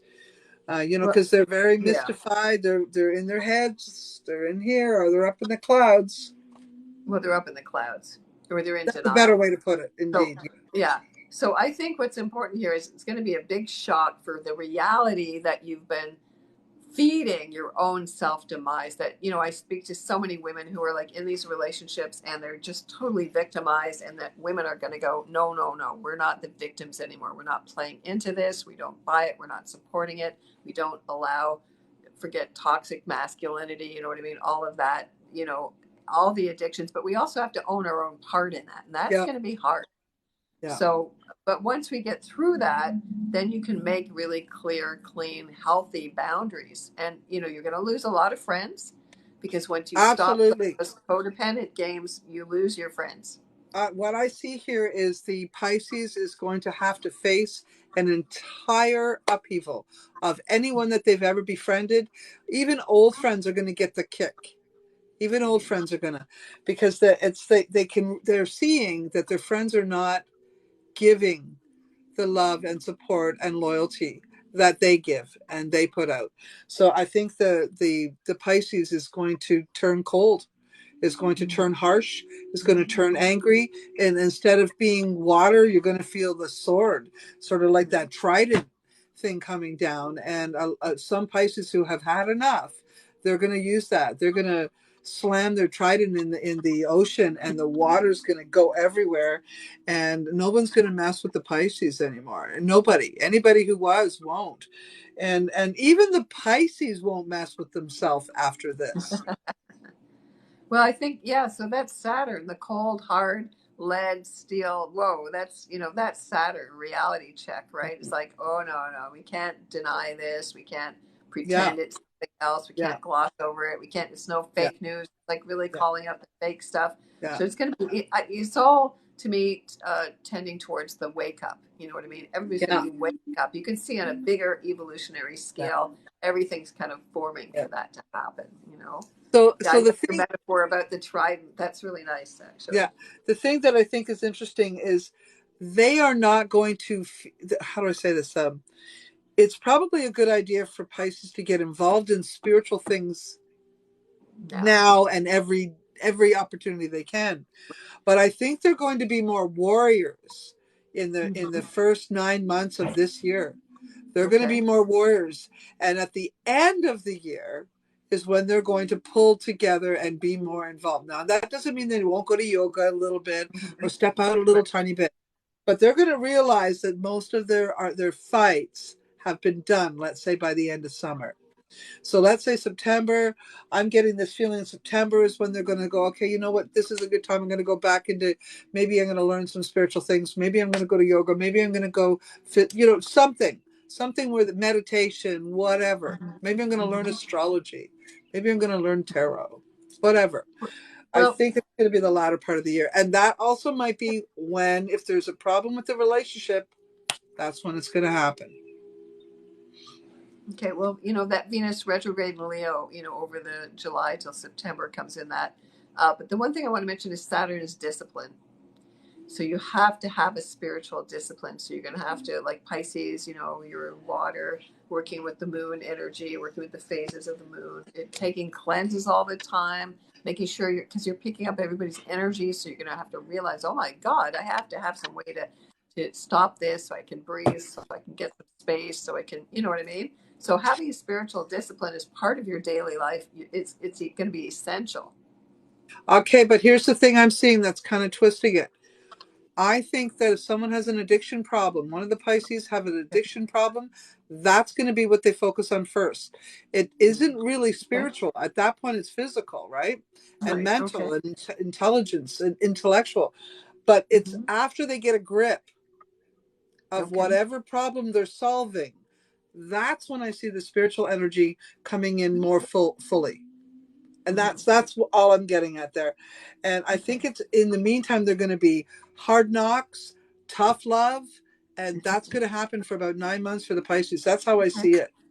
Okay. I Yeah. mean, the other thing about that is, um, like really putting your spiritual self on the line. Do you know what I mean? Like really insisting that that's real and not backing down. Saturn is like responsible. So I have to take responsibility for my stuff, for my addiction. So a lot of people doing rehab, Yeah. which you have to kind of understand that a lot of therapy work. So a lot of depression and a Yeah. lot of mental health stuff. You're going to have a structure for that. And it's going to be, Saturn ultimately rules the body. So it's again, uh, health, a lot of health, resurrection on a lot of ways, a lot of working out, just that sense of discipline, right? Like I have to get real with what's been going on here behind the scenes, right? And really Yeah. taking responsibility, And you that's know. the good thing. I mean, I guess what we're saying overall is 2023 is going to be a pretty tough year for the whole lot of us. Yeah, Really. It's going to yeah, be a transformational year. It's going to be full of change, but all beneficial, all so that we can do better, also we can optimize our lives. It's all expected, and really we've wanted it. We've been sitting in a dormant situation for a very long time. We wanted change. And now that right. it's here, some of us are going to kick it up, not being happy with the change that comes. But I am certain that whatever change comes, and no matter how much you fight it, you'll be happy for it in the days Right. afterwards. Oh, Happy. absolutely. Yeah. Well, you have to look at the big winds of change. That's Aquarius, right? You can't resist it, really. You know what I mean? You have to go with that flow, or else, you're going to feel trampled, by it, Yeah. right? So you Yeah, have to make a exactly. choice. Yeah, you have to make a choice. I think it's good. I think, people are understanding that the world is not stable and fixed like it was. Yeah. That's never going to go back to the way it was. We've all kind of been served this big change and wake up call. And then people are going to have to decide. Like Aquarius is an air sign, a double air sign. Are you on the side of technology? Or are you on the side of we're going to work with each other and change it to a level playing field? And Yeah. use technology to benefit us as humans, right? Not the other way around. Right. Not Right. going to become transhumans, right? Yeah. So I think it's very exciting. Yeah, I've been waiting for this for a long time. It's And a it's good just the thing, isn't it? beginning. So we're just going to get we're just going to open the door. Yeah. You know what I mean, a Yeah. bit. But I think it's going to be a good year. So you have to just Okay. embrace those changes. So I have a couple of interesting questions for you. All Okay. right. So number one, what do you think is going to Yeah. happen in the war with Ukraine and Russia? Where do you think that's heading? Well, yeah, Russia, I looked at Russia's chart, not good. It looks like Russia is going to go down. I believe that Putin is dying of cancer as well. They're probably keeping him alive, or even if it could be a double. You don't even know, right? What's really going on. So I think that um, Russia is going to fall. You know, And do you think he'll take anybody with him when he goes? you mean When Putin? Russia falls, who do they take down with them? Oh, hmm. Well, they're aligned with China, right?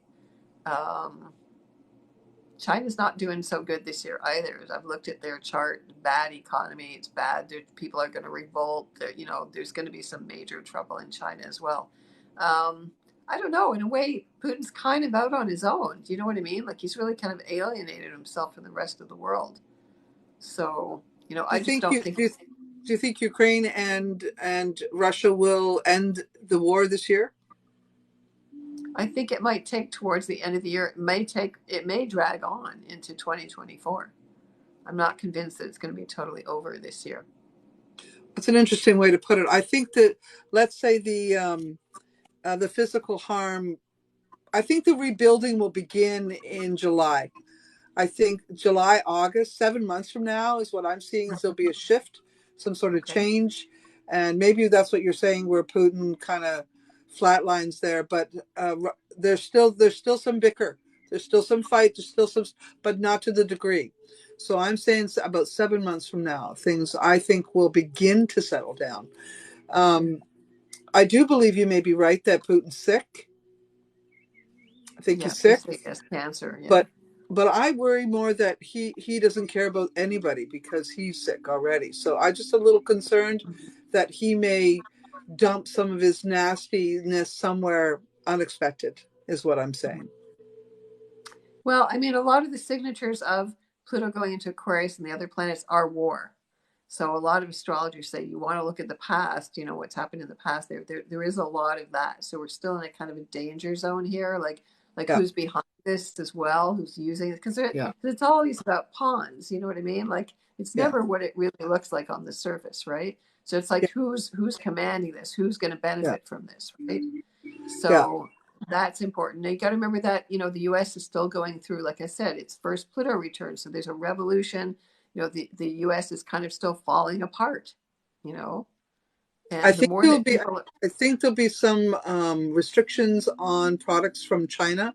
I'm not sure how that's going to happen or why that's going to happen, because I understood, I remember a while back I was watching something that said that if China and Canada decided and the US decided they wouldn't take any more China stuff, we would be in trouble because we don't make a lot of stuff. We don't right, make the stuff that we're supposed to make. So I right, do see something happening though that will interfere with the flow of products or requirements that we normally get in this at this end of the world, and China and us not having a good relationship. Something's going to be delayed or stalled or something. I do see that. okay.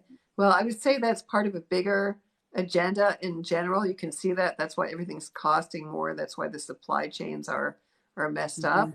I mean, I think Trudeau finally did sort of speak up against China, although he's always been working with them. And so I was a bit surprised that he's kind of slightly saying something against China. But China's got its own stuff to worry about. The people are revolting in China. I don't think that the China's government is going to actually last another couple of years. So I think this whole sense, it's not just we're talking about Aquarius, it's revolution everywhere, right across the Right planet, that across we the have to board. change everything the way we've been doing everything. It's like it's reached the nth degree of corruption, and it's not easy, and it's, you know, it can be really dramatically difficult. And people, you know, once you're pushed to the edge so far that you have nothing to Yeah. lose, then you have to go into revolution because you have nothing to lose at that point. And sort of And I that's think what that's why we're seeing we're it. edging towards. Yeah, That's why we're yeah, seeing it. Because yeah. I nobody's mean, listening. Canada's, you know, unfortunately never owned its own resources like most companies. It's one of the richest resources. It's the second largest country in the world with very few people. We don't own our own refineries. You know what I mean? We don't make things. We don't, I mean, America is also vulnerable that way because they've outsourced everything, you know, so that's not good Yeah. for them either, right? And we depend on their economy. It's still, you know, one of the biggest in the world, right? Yeah, So, and you made mention to some interesting things around pregnancy mhm, and population. And I do believe that COVID has changed our ability to produce. I'm not saying we can't, but I think it's mhm, changed. yeah. And whether that comes in as COVID itself or vaccinations, I'm not exactly sure what. And I Mhm. don't feel like getting into an argument about it. No, But with no. anybody, and I know it wouldn't be you, but with Mhm. anybody, as the point I'm making is I do believe our production, our reproductive system has changed because of COVID and not in a good way. Right. However, that is the universe's way of getting what the universe needs too. There's a lot of, a lot of karma stuff going on here. Even if COVID was planned, even if Mhm. these things are happening because the earth needs it to. We are highly populated. And Right. maybe not in every area, but we are, I polluting the world at rates that are Oh crazy. yeah, no, there. I hardly ever anybody mentions pollution, so I'm grateful that you said that. Right. I don't. I think that if everything was managed and better, you could easily support 8 billion people. You know what I mean? I think it's mismanagement. I think it's waste. I think it's, you know, there's a lot of that infrastructure waste too much, right? And Yeah, also, you know, you need to. I don't believe in GMO foods and Franken foods and all that stuff. That's not the way to feed people either. I think, you know, Russia actually went organic. They're the biggest country in the world that makes organic food, actually, interestingly enough, and along with Costa Rica. I think Mexico is going to start also no fertilizer. You know, so people are waking up, but it takes a lot of management to grow natural crops. That's the thing. So I mean, absolutely. there is a big interest in permaculture, which I think is really great. That's from Rudolf Steiner, Yeah, and more of that, like more of a holistic.